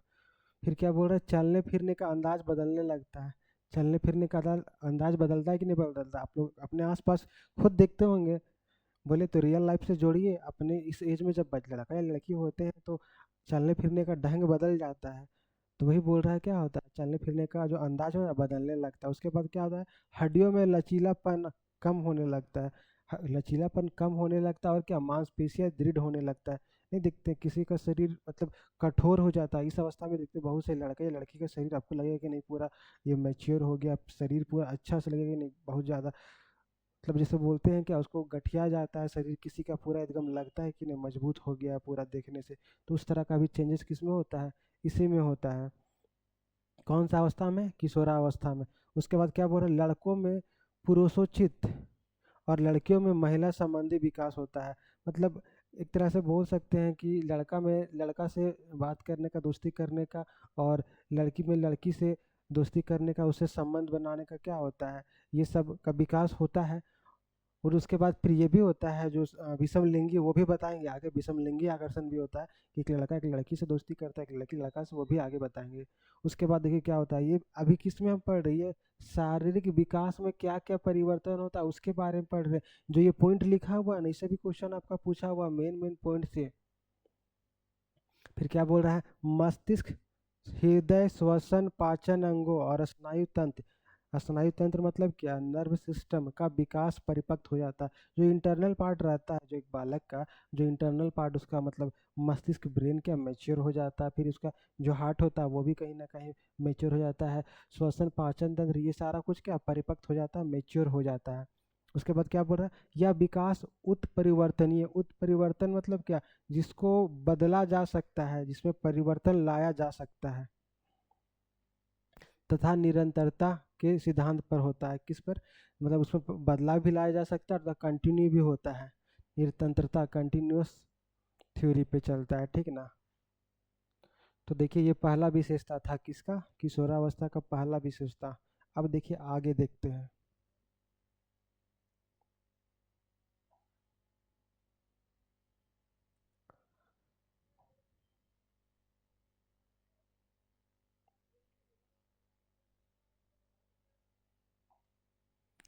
अब देखिए आगे क्या बोल रहा है, बुद्धि का अधिकतम विकास। ये क्वेश्चन में पूछा हुआ कि किस अवस्था में बालक का बुद्धि का विकास अधिकतम होता है। तो किस अवस्था में होता है, किशोरावस्था में होता है। जब बालक किशोरावस्था में होता है तो उसका जो मानसिक शक्ति है या बुद्धि का विकास क्या होता है, सबसे ज्यादा होता है। क्या बोल रहा है, किशोरावस्था में बुद्धि का विकास लगभग पूर्ण हो जाता है। क्या हो जाता है, लगभग पूरा हो जाता है। मनोवैज्ञानिकों के अनुसार क्या, सामान्यतः 16 वर्ष की आयु तक बुद्धि में वृद्धि होती है। जो उसका दिमाग बढ़ने वाला देखते हैं ना, जो 16 वर्ष का जब बच्चा होता है वहां तक उसका दिमाग बढ़ता है। उसके बाद फिर आप उसको बोलेगा कि उसका बुद्धि बढ़ेगा, दिमाग बढ़ेगा, तो ऐसा नहीं होता है। फिर क्या बोल रहा है, पूर्ण बौद्धिक विकास मतलब वही संज्ञानात्मक विकास। बौद्धिक विकास यानी संज्ञानात्मक विकास, ये सारा कुछ आप लोग को पढ़ा चुके हैं। के कारण उसमें क्या होता है, अमूर्त चिंतन, ये भी बता चुके हैं। अमूर्त मतलब जिसको देख नहीं सकते हैं, जिसको सिर्फ महसूस कर सकते हैं, अनुभव। जैसे हम किसी से प्रेम करते हैं, उसको क्या देख सकते हैं, सिर्फ महसूस करते हैं। कोई कितना ईमानदार है उसको देख सकते हैं क्या, बस उसको हाँ महसूस कर सकते हैं, ठीक ना। तो वही बोल रहा अमूर्त, जो दिखाई नहीं देता है ना, जिसको छू सकते हैं, तो वो क्या हो गया, अमूर्त। अमूर्त चिंतन करने लगता है, मतलब जो नहीं देख सकता है वह सब सोचने लगता है, तर्क करने लगता है। फिर क्या, निर्णय, ध्यान केंद्रित करने, स्मृति, विचार और क्या, सृजनात्मक कल्पना की क्षमताएं आ जाती है। किस अवस्था में, जब बच्चा किशोरावस्था में है। तो ये क्वेश्चन पूछा हुआ है, ये क्वेश्चन बहुत बार पूछा हुआ कि किस अवस्था में बालक अमूर्त चिंतन करने लगता है, या फिर इसी से रिलेट करके अमूर्त वर्ड रहेगा ही रहेगा। बहुत क्वेश्चन पूछा हुआ, हमको क्वेश्चन करवाएंगे तो आप देखिएगा। फिर किस अवस्था में बालक तर्क करने लगता है, निर्णय लेने लगता है, फिर ध्यान केंद्रित करने लगता है, स्मृति विस्तार होने लगता है, फिर सृजनात्मक संकल्पना करने लगता है। कौन सा अवस्था में करने लगता है, तो डायरेक्ट आंसर क्या हो जाएगा आपका उसमें, किसमें हो जाएगा, किशोरावस्था हो जाएगा। ये सारा जो है ना पॉइंट पूछा हुआ है एग्जाम में, ये तो बहुत ही इंपॉर्टेंट पॉइंट है, बोले ना। ये जो विशेषता जितना भी हम बताए हैं ना, जितना भी अवस्था का विशेषता बताएं, बहुत ज़्यादा इंपॉर्टेंट है आपका। जो भी एस्टेट, सीटेट या जो भी टेट का एग्जाम है, उसके लिए जो विशेषता है ना बाल्यावस्था का, बहुत ही इंपॉर्टेंट है। इससे क्वेश्चन आता है भर भर के। उसके बाद देखिए अगला विशेषता क्या है, किशोरावस्था का अगला विशेषता क्या है, मानसिक विकास। इसमें मानसिक विकास में क्या होता है कि किशोर के मस्तिष्क का चतुर्दिक मतलब चारों तरफ से विकास होता है, कि नहीं सिर्फ इधर से एक तरफ से विकास, हर एंगल से उसका विकास होता है। मनुष्य का सिर्फ किसी चीज़ के बारे में सोचेगा तो नहीं, सिर्फ एक ही नहीं सोचेगा, हर एंगल से सोचने की कोशिश करेगा। उसमें क्या होता है, जिसमें कल्पना, दिवा, स्वप्नों मतलब इमेजिन तो करता है, फिर कभी कभी दिन में भी सपना देखने लगता है। कि बहुलता क्या होता है, कि बहुलता सोचने विचार करने लगता है, तर्क करने की शक्ति में वृद्धि हो जाता है। ये सब कुछ करने का शक्ति में क्या हो जाता है, वृद्धि हो जाता है। आप लोग देखिए जो बता रहे हैं, जैसे जैसे बता रहे हैं ना, बस आप एक बच्चा को इमेजिन कीजिए, अपने आसपास देखिए, और आप क्या क्या उसमें चेंजेस होता है, क्या ये सही बोल रहा है, गलत बोल रहा है, आपको लगेगा नहीं बिल्कुल सही बोल रहा है। ठीक है, तो उस तरह से आप रियल लाइफ पे कनेक्ट करके सारा चीज़ को देखिए, सारा कुछ समझ में आएगा आपको। ठीक है, अगले देखिए क्या बोल रहा है, फिर कॉलेसनिक, कौन, एक मनोवैज्ञानिक, ये क्या मनोवैज्ञानिक का नाम है, कॉलेसनिक, इनके अनुसार क्या, किशोर की मानसिक जिज्ञासा का विकास होता है। क्या होता है? किशोर की मानसिक जिज्ञासा का विकास होता है। अतः वह क्या, वह सामाजिक आर्थिक राजनीतिक और अंतर्राष्ट्रीय समस्याओं में रुचि लेने लगता है। वह इन समस्याओं के संबंध में अपने विचारों का निर्माण भी करता है। जैसे क्या बोल रहा है, जब बच्चा इस, ये जो मनोवैज्ञानिक है इनके अनुसार, जब बच्चा इस अवस्था में रहता है ना, तो क्या समाज के बारे में, फिर यह राजनीति के बारे में भी इंटरेस्ट लेने लगता है। जैसे नहीं हमको, अभी भी देखिएगा, जब बच्चा 18 साल का होने लगता है कि नहीं हमको इस पार्टी को वोट देना है, ये अच्छा है, तो ये सब का विचार उसके मन में आने लगता है। आप देखिएगा अपने आसपास में जो बच्चा 18 साल के आसपास लगभग है, वह यह भी बोलेंगे नहीं कि ये बहुत अच्छा है, उसके बारे में कहीं से भी देखा यूट्यूब में या कोई आसपास के बोले तो वो बोलेगा नहीं कि ये नेता अच्छा है। तो ये सारा का मन भी उसमें थॉट आने लगता है जब बच्चा इस अवस्था में रहता है। तो अब चलिए अगला विशेषता को देखते हैं। देखिए हम सारा आप लोग को डिटेल में लिखे हुए हैं, ये मेन मेन पॉइंट जो है आपको याद रखना ही रखना है माइंड में, और उसके अंदर का जो कोई क्वेश्चन है ना, उससे भी पूछा हुआ है, इसीलिए हम सारा कुछ लिखे। मान लीजिए देखिए, अब कुछ लोग बोल रहे हैं कि नहीं सर बहुत डिटेल में इतना थ्योरी लिखा दिए बस देख के बोल रहे हैं। तो देखिए मेरा कहना ये है, मान लीजिए ठीक है हम सिर्फ आपको इस तरह से लिख के बता दें, लिख के बता दिए, बस सिर्फ ये मेन मेन पॉइंट को लिख दिए और हम खुद से एक्सप्लेन कर दिए, जैसे अभी भी एक्सप्लेन कर रहे हैं, लिखा भी हुआ और एक्सप्लेन भी कर रहे हैं, उस समय लिखा हुआ नहीं रहेगा, बस हम एक्सप्लेन कर देंगे। तो क्या आप एग्जाम में इस तरह से बना पाइएगा क्वेश्चन, या फिर आप यूनिवर्सिटी एग्जाम में लिख पाइएगा? नहीं लिख पाइएगा। इसीलिए आप यूनिवर्सिटी एग्जाम में लिख पाएँ और जितना डिटेल में लिखा हुआ आप जो भी सीटेट जेटेट हर एग्जाम में आप दे पाएँ, क्योंकि मेन मेन पॉइंट आप अगर पढ़ा हुआ रहेगा तो तुरंत माइंड में आ जाएगा। और साथ में क्वेश्चन प्रैक्टिस पूरा इसमें करना है, सीटेट के लिए जेटेट के लिए या जो भी टेट एग्जाम है, हम थ्योरी कंप्लीट होता है उसके बाद उस चैप्टर का जितना भी थ्योरी पढ़ाएं या क्वेश्चन पूछा हुआ प्रीवियस ईयर सारा क्वेश्चन करवा रहे हैं। क्योंकि हम जितना करवा रहे हैं क्वेश्चन ना, देखिएगा जब आप प्रीवियस ईयर क्वेश्चन उठा कर देखिएगा तो बोलिएगा कि नहीं सर तो पूरा सब उनका नोट से मिल रहा है। और आपको पता है कि किसी भी एग्जाम को करेक्ट करने में प्रीवियस ईयर क्वेश्चन का कितना बड़ा योगदान होता है। बस आप प्रीवियस ईयर क्वेश्चन अच्छा से बना लिएगा 10 साल का सीटेट में, तो आपका तो फर्स्ट अटेम्प्ट में क्लियर करने से कोई नहीं रोक सकता है। लेकिन हाँ अच्छा से बनाना होगा, नहीं कि सिर्फ हम याद कर लिए, चीज़ों को समझ कर करना होगा।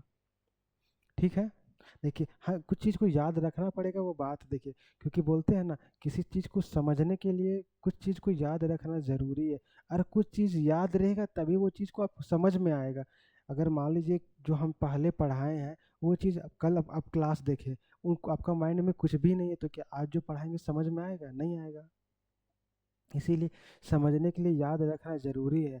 और याद करने के लिए जैसे मान लीजिए समझ में आपको आएगा तभी तो याद भी आएगा होगा माइंड में, तो दोनों कहीं ना कहीं एक दूसरे से रिलेटेड है। समझने के लिए याद रखना ज़रूरी है और याद रखने के लिए समझना ज़रूरी है। ठीक है, इस बात को हमेशा अपना माइंड में रखिएगा, ये दोनों ज़रूरी है।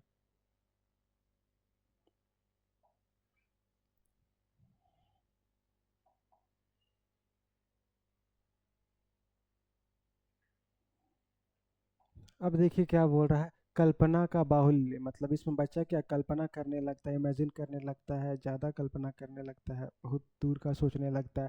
तो वही क्या बोल रहा है, किशोर अत्यधिक कल्पनाशील होता है। किस अवस्था में? तो किशोरावस्था में क्या होता है, बालक बहुत ही कल्पनाशील होता है, इमेजिन करने लगता है, अपनी अभिलाषाओं, जो उसका मन में इच्छा है उसको पूर्ति करने के लिए वास्तविक जीवन में ना करके वह कल्पना जगत में करने लगता है कि नहीं, जो पॉसिबल नहीं है ना उसको भी कि नहीं हम वहाँ जाएंगे, इस तरह से करेंगे, ऐसे रहेंगे, वो करेंगे, ये बनेंगे, वो बनेंगे, ये सारा कुछ कल्पना करने लगता है, इमेजिन करने लगता है, अपना माइंड में सोचने लगता है।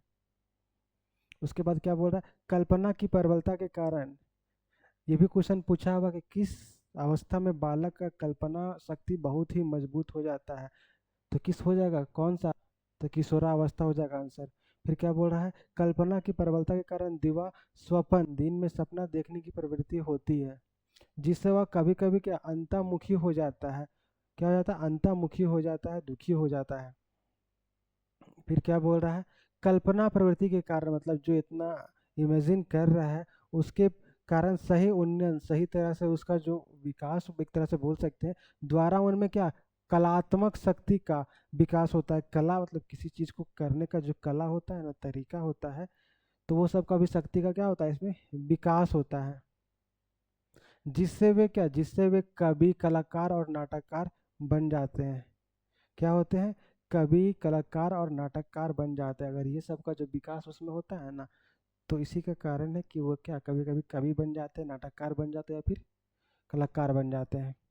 उसके बाद देखिए अगला विशेषता क्या, अगला विशेषता किस में देखना है, तो किशोरावस्था में दूसरा विशेषता हम लोग सामाजिक और संवेगात्मक क्या क्या विशेषताएं होते हैं वो देखेंगे। तो इसमें देखिए अगला विशेषता क्या है, अस्थायित्व एवं समायोजन का अभाव होता है।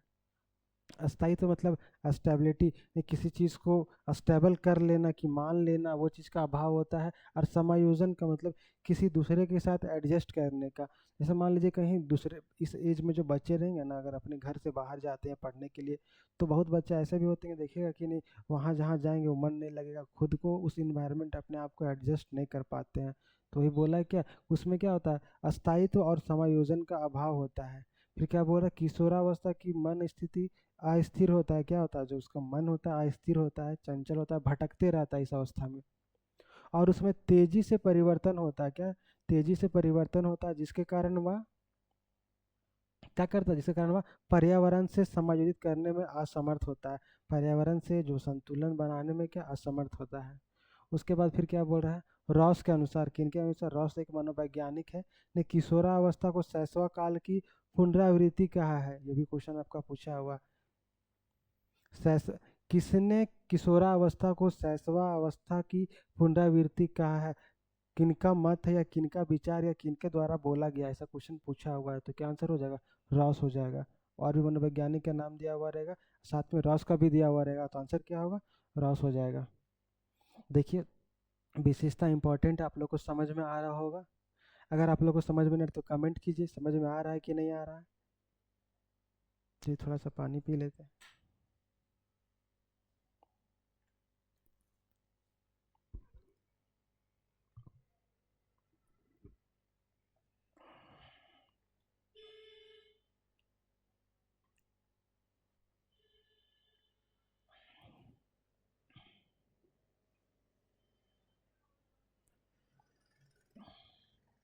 अब आगे देखते हैं।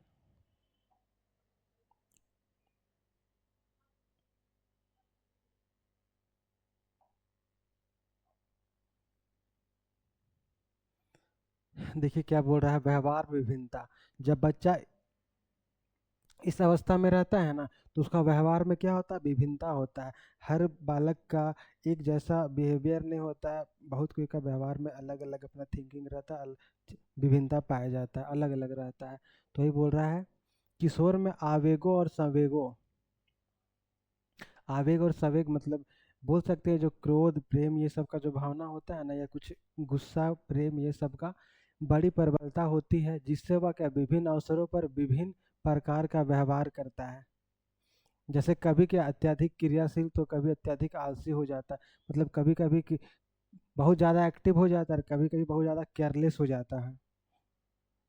उसके बाद क्या बोल रहा है, बी एन झा के अनुसार हमारे सबके संवेगात्मक व्यवहार में कुछ विरोध होते हैं। क्या होते हैं, कुछ विरोध होते हैं। पर किशोरावस्था में यह क्या होता है, यह व्यवहार विशेष रूप से स्पष्ट होता है। जब बालक एक किशोरा अवस्था में रहता है तो इसमें क्या होता है, विशेष रूप से प्रकट होता है। क्या होता है, प्रकट होता है। तो क्या प्रकट होता है, संवेगात्मक व्यवहार।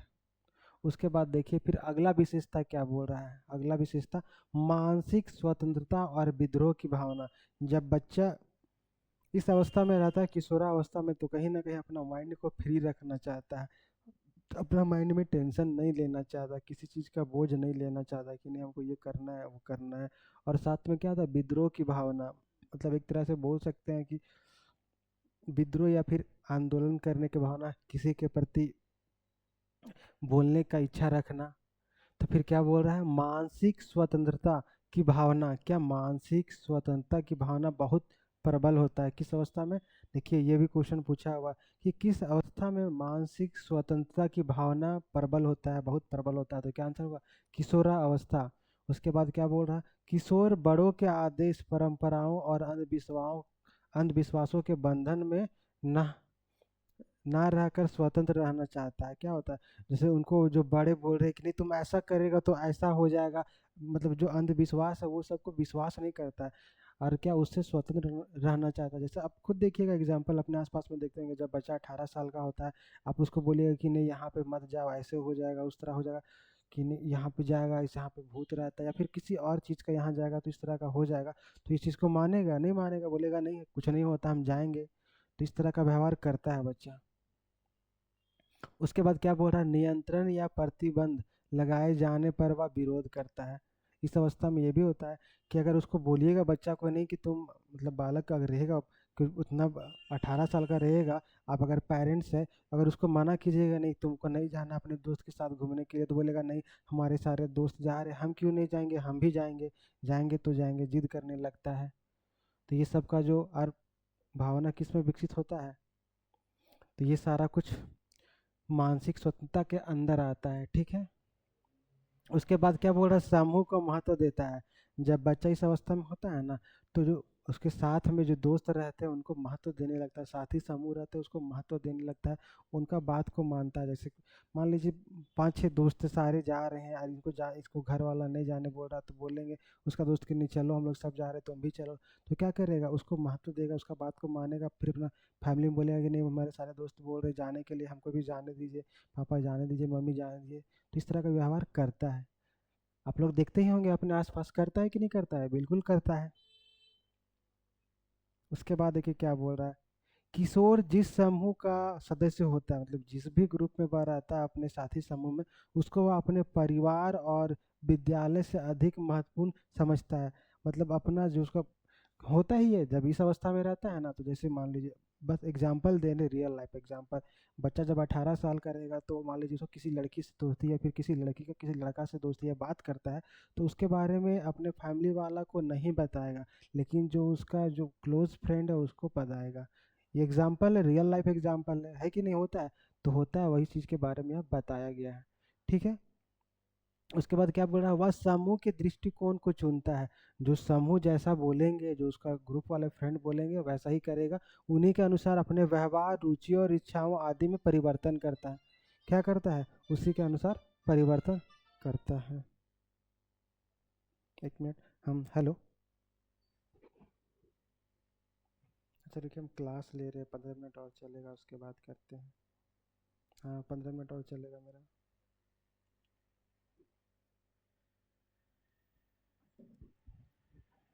चलिए एक और क्लास है फिर।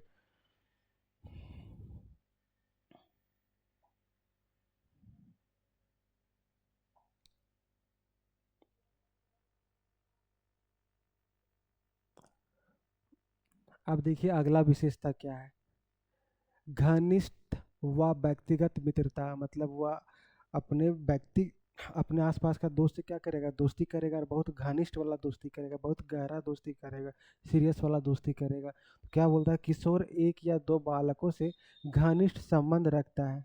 क्या करता है, घनिष्ठ संबंध रखता है, जो उसके परम मित्र होते हैं, जो उसके बहुत क्लोज होते हैं, अच्छे दोस्त रहते हैं, उनके साथ क्या घनिष्ठ दोस्ती रखता है, और जिनसे वह अपनी समस्याओं के बारे में स्पष्ट रूप से बातचीत करते। बोले ना, अगर किसी लड़की से दोस्ती है, किसी लड़का से दोस्ती है, कोई प्रॉब्लम हो गया तो उसको बताते, अपने जो क्लोज फ्रेंड है उसको बताते, यानी कि फैमिली को नहीं बताएंगे लेकिन क्लोज फ्रेंड को बताएंगे। इतना गहरा दोस्ती होता है।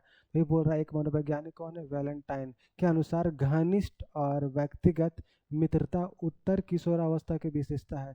किसका है, तो उत्तर किशोरावस्था की विशेषता। कौन, तो जो 17 से 19 साल का जो बता रहे थे, एज को क्या बोला जाता है, उत्तर किशोरावस्था, उसी का विशेषता है। उसके बाद देखिए अगला विशेषता क्या है, काम भावना का विकास। किसका, तो काम भावना का विकास, काम करने का जो विकास। क्या होता है, किशोरावस्था में काम प्रवृत्ति में क्रियाशील हो जाता है, किसी चीज़ को काम करने में क्या होता है, एक्टिव हो जाता है, क्रियाशील हो जाता है।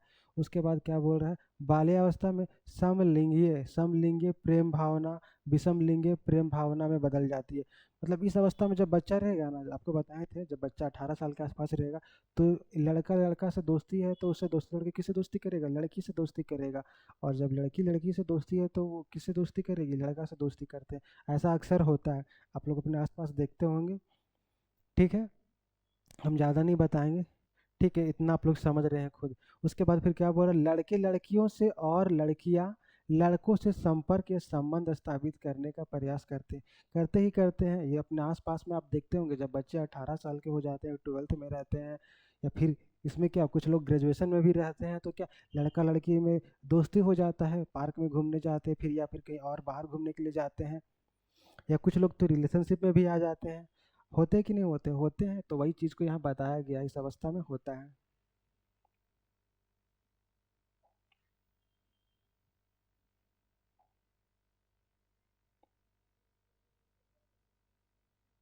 उसके बाद देखिए क्या बोल रहा है, रुचियाँ और नैतिक मूल्य में इसमें क्या क्या है। तो विशेषता रुचियों में परिवर्तन तथा अस्थायित्व होता है। तो जो उनका बच्चा का रुचि होता है इस अवस्था में, उसमें रुचि में क्या होता है, परिवर्तन हो जाता है। क्या क्या परिवर्तन होता है वो हम लोग देखते हैं। फिर क्या बोल रहा है, रुचियाँ परिवर्तित होती है, मतलब जो उनका इंटरेस्ट है, रुचि है, बदलते रहता है। और जो समूह या मीडिया से प्रभावित होती है, जो अलग अलग समूह में जाएगा, मतलब जैसा दोस्ती वैसा, जैसा संगति वैसा दोस्ती रहेगा। तो अगर अच्छे संगति में है तो अच्छा काम करेगा, गलत संगति में जाएगा गलत काम करेगा, तो कहीं ना कहीं से चेंज होते रहता है उसका।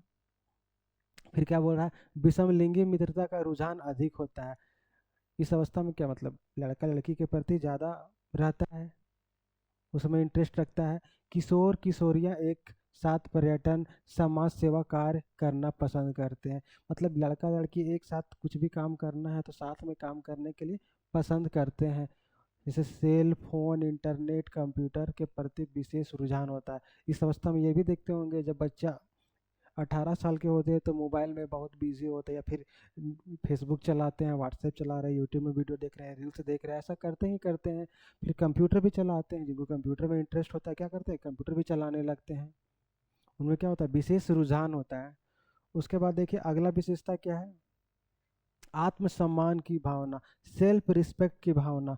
ठीक है ना। तो जब बच्चा इस अवस्था में होता है ना कहीं उसमें अपना आत्मसम्मान का भावना भी विकसित होता है। क्या बोल रहा है, किशोर और किशोरिया में आत्मसम्मान के प्रति सजग रहते हैं। क्या रहते हैं, सजग रहते हैं। छोटी छोटी बातों में उस स्वयं को अपमानित समझने लगते हैं। मतलब थोड़ा थोड़ा बात अगर कोई उन लोगों को कुछ बोल दिया तो उसमें क्या खुद को आत्मसम्मानित, मतलब आत्म में, मतलब उनके मन को ठेस पहुंच गया, कोई दिल उसका टूट गया, मतलब दुख गया, इस तरह का समझने लगते हैं कि नहीं, हमको तुम ऐसा क्यों बोल दिया, तुम इससे देखो हमको खराब लग गया, किसी दोस्त के सामने कुछ बोल दिया, तो ऐसा भावना विकसित होता है। उसके बाद क्या बोल रहा है, आत्मसम्मान को ठेस लगने के कारण क्या, कि किशोरों में घर से भागने की प्रवृत्ति उत्पन्न हो सकती है। ऐसा भी कभी कभी होता है कि कोई लड़का लड़की अगर घर में कुछ बोल दिया, गुस्सा आ गया, तो गुस्सा से घर से बाहर भाग जाता है। ऐसा भी केस होता है, होता ही है। उसके बाद क्या बोल रहे, परमार्थ की भावना। परमार्थ की भावना मतलब देखिए क्या लिख रहा है, उपकार। परमार्थ मतलब किसी का सहायता करना, किसी का उपकार करना, किसी का हेल्प करना, ये सब का भावना विकसित होता है जब बच्चा 18 साल के आसपास रहता है, किशोरावस्था में रहता है, 12 से 18 साल के बीच में रहता है तब। क्या बोल रहा है, इस समय किशोर में त्याग और बलिदान। देखिए सहसावस्था की स्वार्थ भावना किशोरावस्था में दूसरों का उपकार करने की भावना का रूप ले लेती है। इसमें दूसरे का दोस्त, मतलब उपकार करने का कोशिश करते हैं, बच्चा उसका उपकार करते हैं, हेल्प करते हैं। उसके बाद क्या बोल रहा है, इस समय किशोर में त्याग और बलिदान की भावना प्रबल दिखाई पड़ती है। जब बच्चा किशोरावस्था में होता है ना, तो किसी चीज़ को छोड़ने का, त्याग करने का, बलिदान करने का भावना क्या होता है, प्रबल हो जाता है। फिर वह क्या, वह देश प्रेम और समाज के लिए उत्सर्ग करने लगता है। क्या करने, उत्सर्ग में संकोच नहीं करता, मतलब उसके बारे में सोचने समझने या कुछ करना है तो उसके बारे में संकोच नहीं करता है। अपना जो भी होता है अपना, यहाँ तक कि कुछ लोग अपना जान को भी निछावर कर देता है, ऐसा भी होता है। ठीक है, अब आगे देखते हैं आगे क्या है।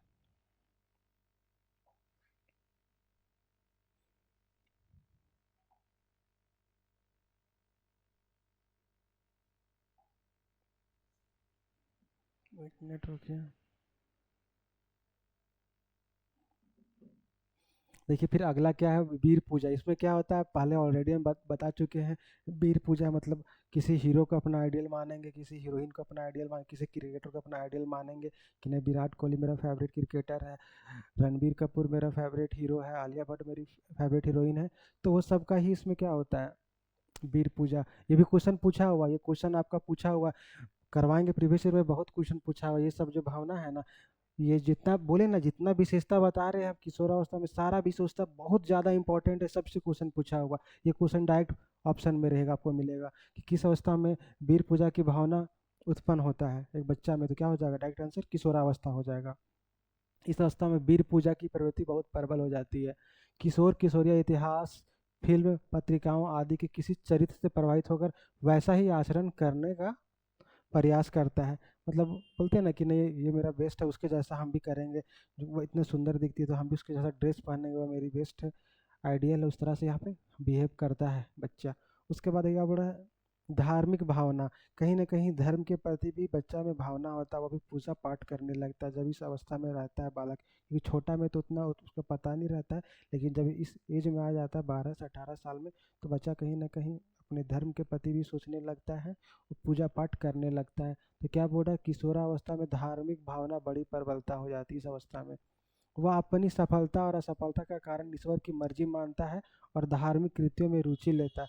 मतलब अपना सफलता, मतलब देखिए उसको एग्जाम में पास करना, एग्जाम देने से जाने से पहले क्या पूजा करते हैं ना, आप लोग भी अगर जाते होंगे अभी भी पूजा कर देंगे, तो क्या होता है 10 12 में बच्चे जाते हैं उस अवस्था में भी रहते हैं, तो नहीं आज कि भगवान मेरा एग्जाम है अच्छा से जाए, इस तरह से कर पूजा करके जाते हैं ना, तो ये सब का भावना विकसित होता है।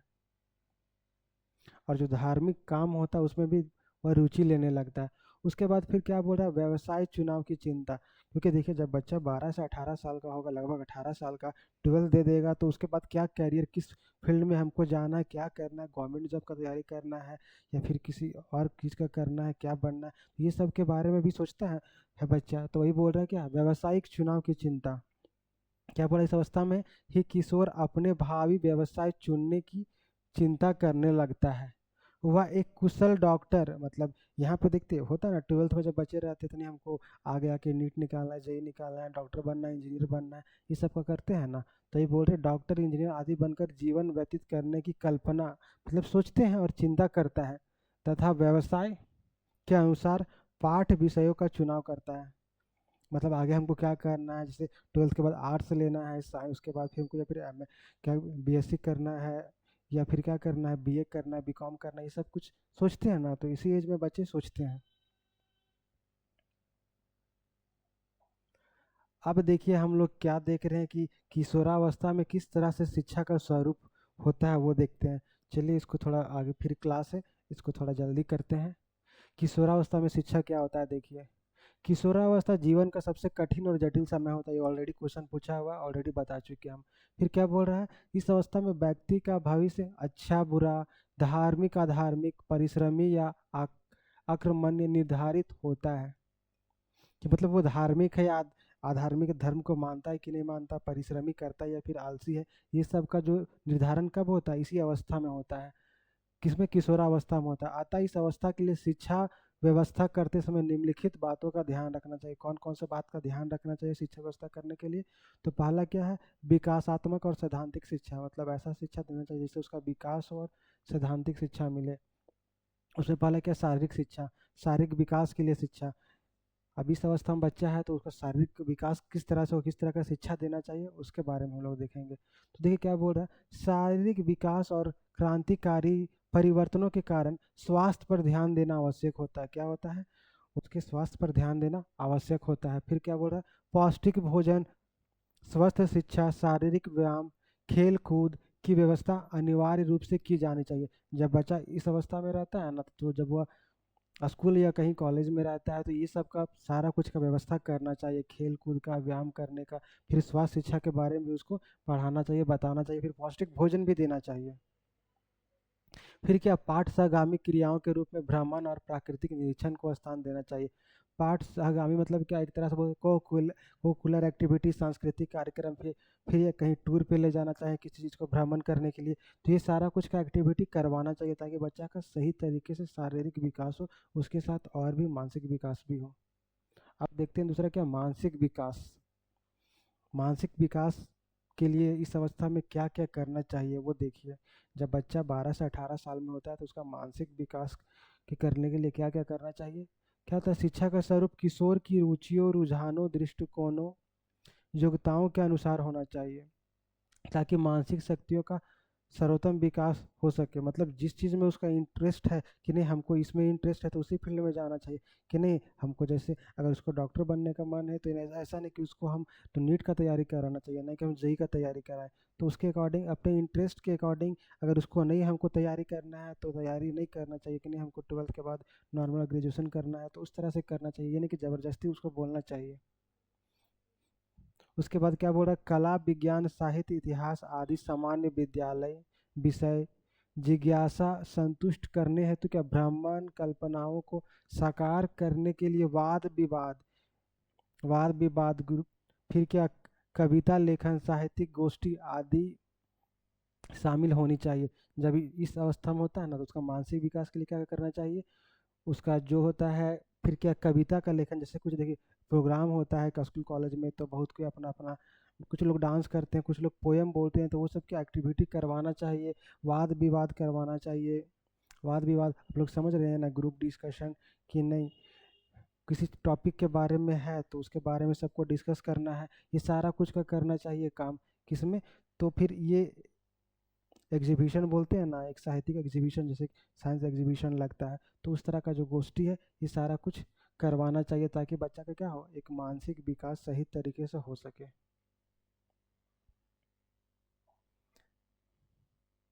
अब देखिए अगला क्या है, संवेगात्मक विकास में शिक्षा। इसमें क्या करना चाहिए हम लोगों को, तो किशोर का जीवन अत्यधिक संवेगात्मक होता है। क्या होता है, तो माता पिता अभिभावकों को उसके अदम्य उत्साह, मतलब ज़्यादा जो उत्साह रहता है, पर ध्यान देना चाहिए। और उसके संकल्पों को कार्य करने के लिए, कार्य में परिणत करने के लिए, मतलब वो जो सोचा है उसको कार्य कर में परिणत परिवर्तन करने के लिए उसको क्या मदद करना चाहिए। कि नहीं, बच्चा मेरा ये सोच रहा है कि हम करेंगे, बड़ा होके तो वो करने में क्या गार्जियन को, जो उसके पेरेंट्स उसको हेल्प करना चाहिए।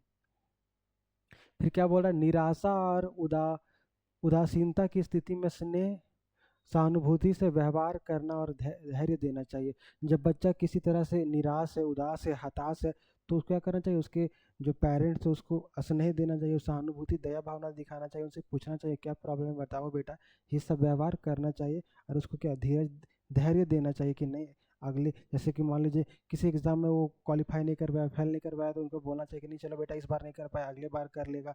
फिर तो इस तरह से क्या उसको साहस देना चाहिए, धैर्य देना चाहिए।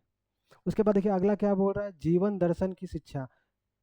फिलॉसफी का भी जो है ना, इसका भी शिक्षा देना चाहिए। क्या बोल रहा है, किशोर अपने जीवन दर्शन का निर्माण करना चाहता है, जिसके लिए उचित पथ प्रदर्शन की आवश्यकता होती है। ब्लेयर, जोन्स और सिम्पसन के अनुसार, ये तीनों मनोवैज्ञानिक है, ठीक है ना, के अनुसार किशोर को हमारे जन तंत्रीय दर्शन के अनुरूप जीवन के प्रति क्या दृष्टिकोणों का विकास करने में सहायता देने का महान उत्तरदायित्व विद्यालय पर है। ये सब का जो भी होता है ना, शिक्षा दर्शन देने का जो उत्तरदायित्व कहीं ना कहीं हमारे का स्कूल कॉलेज पर है। उसके बाद फिर क्या बोल रहा है, धार्मिक तथा नैतिक विकास के लिए शिक्षा। जब बच्चा इसमें होता है किशोरावस्था में, तो उसको क्या धर्म के बारे में भी बताना चाहिए और नैतिक शिक्षा भी देना चाहिए। कि जैसे धर्म के बारे में कि नहीं, ये पूजा पाठ ये सब से रिलेटेड भी बताना चाहिए, प्लस नैतिक क्या सही है क्या गलत है, ये सब के बारे में सोचने समझने का शक्ति विकसित हो, इसके बारे में भी बताना चाहिए। वही बोल रहा है, साहित्य इतिहास महापुरुषों की जीवनी सांस्कृतिक कार्यक्रमों के माध्यम से क्या उच्च नैतिक विकास की किया जाना चाहिए एक बच्चा में। प्रत्यक्ष शिक्षा के बजाय इसके अलावा अप्रत्यक्ष ढंग से धार्मिक व नैतिक शिक्षा देना अधिक उपयोगी होता है। अध्यापकों के चरित्र का प्रमुख बहुत पड़ता है। क्या होता है, तो अध्यापकों के चरित्र का प्रभाव बहुत अधिक पड़ता है कि किस तरह से उनके टीचर का बिहेवियर है, किस तरह से वे स्टूडेंट के साथ बिहेव कर रहे हैं, उसका भी कहीं ना कहीं स्टूडेंट पे क्या पड़ता है, प्रभाव पड़ता है, इफेक्ट पड़ता है।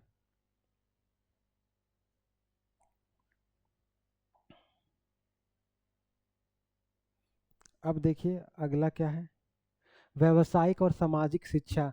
अब इसमें जब बच्चा किशोरावस्था में है तो उसमें उसको क्या व्यावसायिक शिक्षा भी देना चाहिए और साथ में क्या सामाजिक शिक्षा भी देना चाहिए, तभी तो बच्चा का सही तरीके से विकास होगा।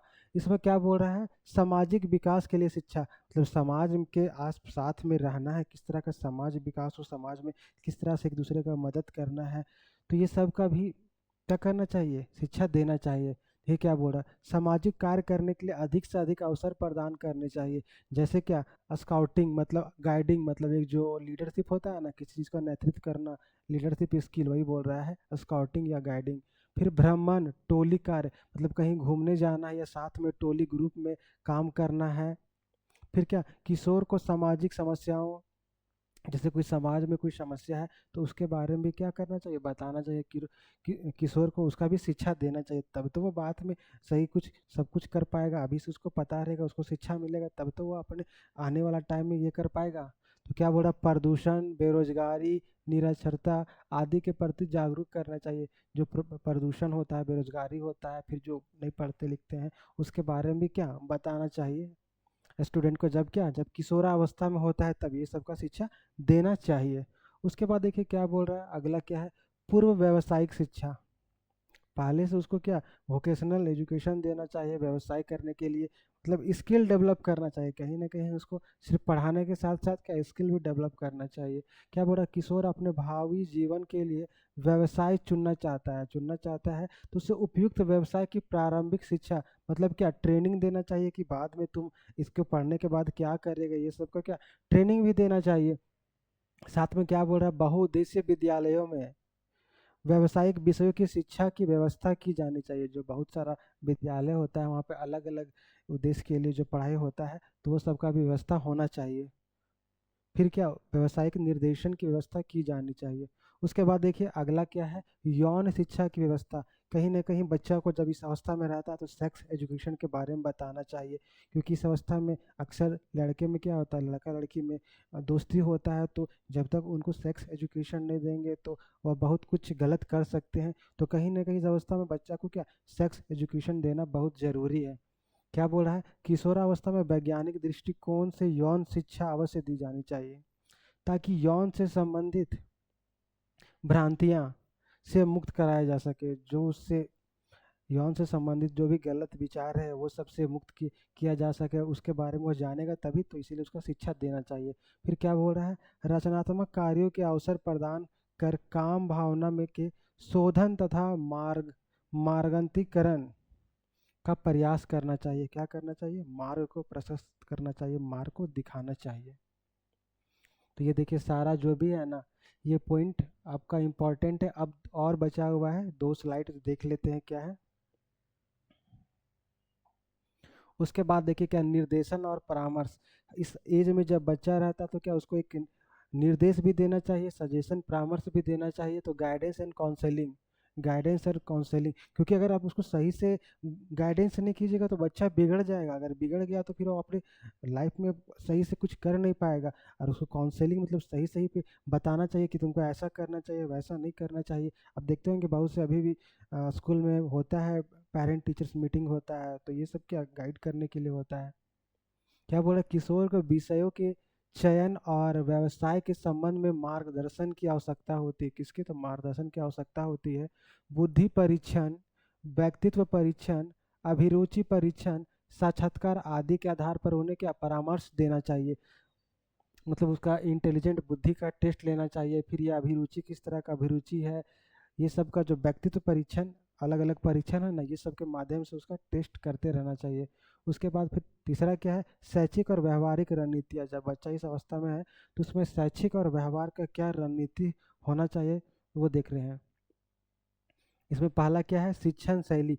तो किस तरह से बच्चा को पढ़ाया जाना चाहिए कि बच्चा को समझ में आए, तो शिक्षण शैली पर भी ध्यान देना चाहिए। मान लीजिए सब बच्चे एक जैसा नहीं होते, जिनको जिस तरह से समझ में आता है वो उस तरह से समझाने की कोशिश करना चाहिए।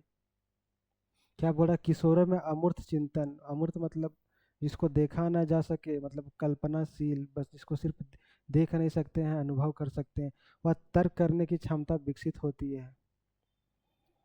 डाल्टन योजना, देखिए एक योजना का नाम है, विधि है, रेडियो टेलीविज़न पत्रिकाओं का अधिकाधिक प्रयोग किया जाना चाहिए। ये सब का शिक्षा देने के लिए किसका प्रयोग करना चाहिए, रेडियो टेलीविज़न पत्रिकाओं, ये सब का प्रयोग। मतलब अभी आप लोग देखते होंगे ना, जो इंग्लिश मीडियम जो अच्छे अच्छे स्कूल है, अभी ही वहाँ पे स्मार्ट बोर्ड से बच्चों को पढ़ाया जाता है। और बहुत सारे स्कूल कॉलेज है जहाँ पे ये सब का फैसिलिटी नहीं है, तो ये सब का फैसिलिटी देना चाहिए बच्चा को पढ़ाने के लिए। मतलब उसको सिर्फ ऐसे लिख के नहीं, उसको वीडियो के थ्रू, एनिमेशन के थ्रू दिखाया जाए, तब बच्चा को ज़्यादा समझ में आएगा। तो ये सब का फैसिलिटी देना चाहिए। फिर क्या, वाद विवाद, निबंध लेखन, कवि गोष्ठी, विज्ञान तथा गणित के क्लब जैसे आयोजन करके सृजनात्मक चिंतन की ओर प्रेरित किया जाना चाहिए। फिर क्या, स्वाध्याय पर बल देना चाहिए, मतलब खुद से सेल्फ स्टडी कर सके, ये सब चीज़ पर भी बल देना चाहिए।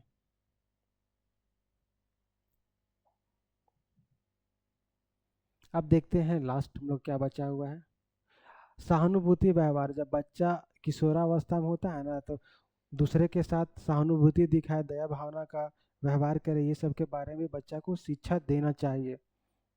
क्या बोल रहा है, किशोरावस्था के परिवर्तनों के कारण किशोर प्राय क्या द्विविधिया होते हैं या फिर उलझन में फंस जाते हैं। उलझन में रहता है तो माता पिता, अभिभावकों तथा अध्यापकों को उससे सहानुभूति व्यवहार करना चाहिए। किससे कैसा व्यवहार करना चाहिए, तो उससे प्रेम लगाव का व्यवहार करना चाहिए, दया भावना का, सहानुभूति का व्यवहार करना चाहिए, और उसे उसके उत्तरदायित्व देकर स्वतंत्र पूर्वक कार्य करने का अवसर देना चाहिए। मतलब उसको क्या करना चाहिए, उसको नहीं तुम्हारा ये काम है, इसको करो, तुम्हें किसी चीज़ का टेंशन नहीं, ये सब क्या क्या करना, उत्तरदायित्व देना चाहिए। उसके बाद देखिए लास्ट क्या है हमारा, किशोरावस्था के महत्व की मान्यता। इसमें क्या आता है, किशोर की प्रबल इच्छा होती है, क्या होती है, प्रबल इच्छा होती है कि वह कुछ करे और उसे उचित महत्व तथा स्थान मिले।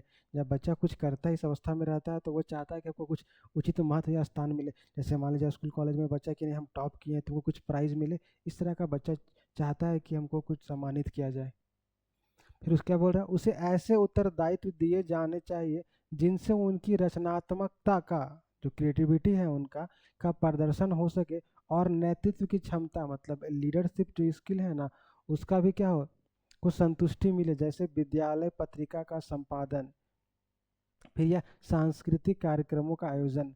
मतलब बच्चा में जब ये है ना, बच्चा को लीडरशिप स्किल, मतलब कोई सांस्कृतिक कार्यक्रम होता है स्कूल या कॉलेज में, तो उसको किस तरह से ऑर्गेनाइज करना, ये सब का जो है ना भार किसको देना चाहिए, स्टूडेंट को देना चाहिए, ताकि उसमें ये सब का भी क्षमता का विकास हो सके। तो चलिए, ये जो हमारा टॉपिक था, विकास की विभिन्न अवस्थाएं, यह हमारा यहाँ पे एंड होता है। ये लगभग हमारा 3 क्लास में चला और वीडियो बहुत लंबा हुआ, क्योंकि देख रहे हैं आप हम बहुत डिटेल से बता रहे हैं। ये सारा पॉइंट जो है ना, ये पॉइंट आप जैसे आप यूनिवर्सिटी एग्जाम दीजिएगा तो ये आपका सारा पॉइंट लिखना है, लेकिन आप सिर्फ जेटेट और सीटेट का कर रहे हैं, तो ये जो मेन मेन पॉइंट है ना, वो आपको तो माइंड में रखना होगा। लेकिन ये सारा जो लिखा हुआ है, हम चाहते तो सिर्फ आपको फोटो के थ्रू समझा देते, बता देते, लेकिन आपका बाद में माइंड में नहीं रहेगा, आपको बार बार वीडियो देखना पड़ेगा। तो नोट्स इतना अच्छा से हम दिए हैं कि बाद में एक बार आप जल्दी से इसको रिवीजन भी कर लीजिएगा, और एक हम शॉर्ट नोट्स और देंगे, ठीक है ना, जिसमें सिर्फ मेन मेन पॉइंट लिखा हुआ रहेगा। तो चलिए आज क्लास को यहीं रखते हैं, क्लास ऑलरेडी बहुत लंबा हो चुका है, लगभग 2 घंटे का हो चुका है, और इसके बाद फिर एक और नेक्स्ट क्लास भी है। तो चलिए, बहुत बहुत धन्यवाद वीडियो देखने के लिए, थैंक यू।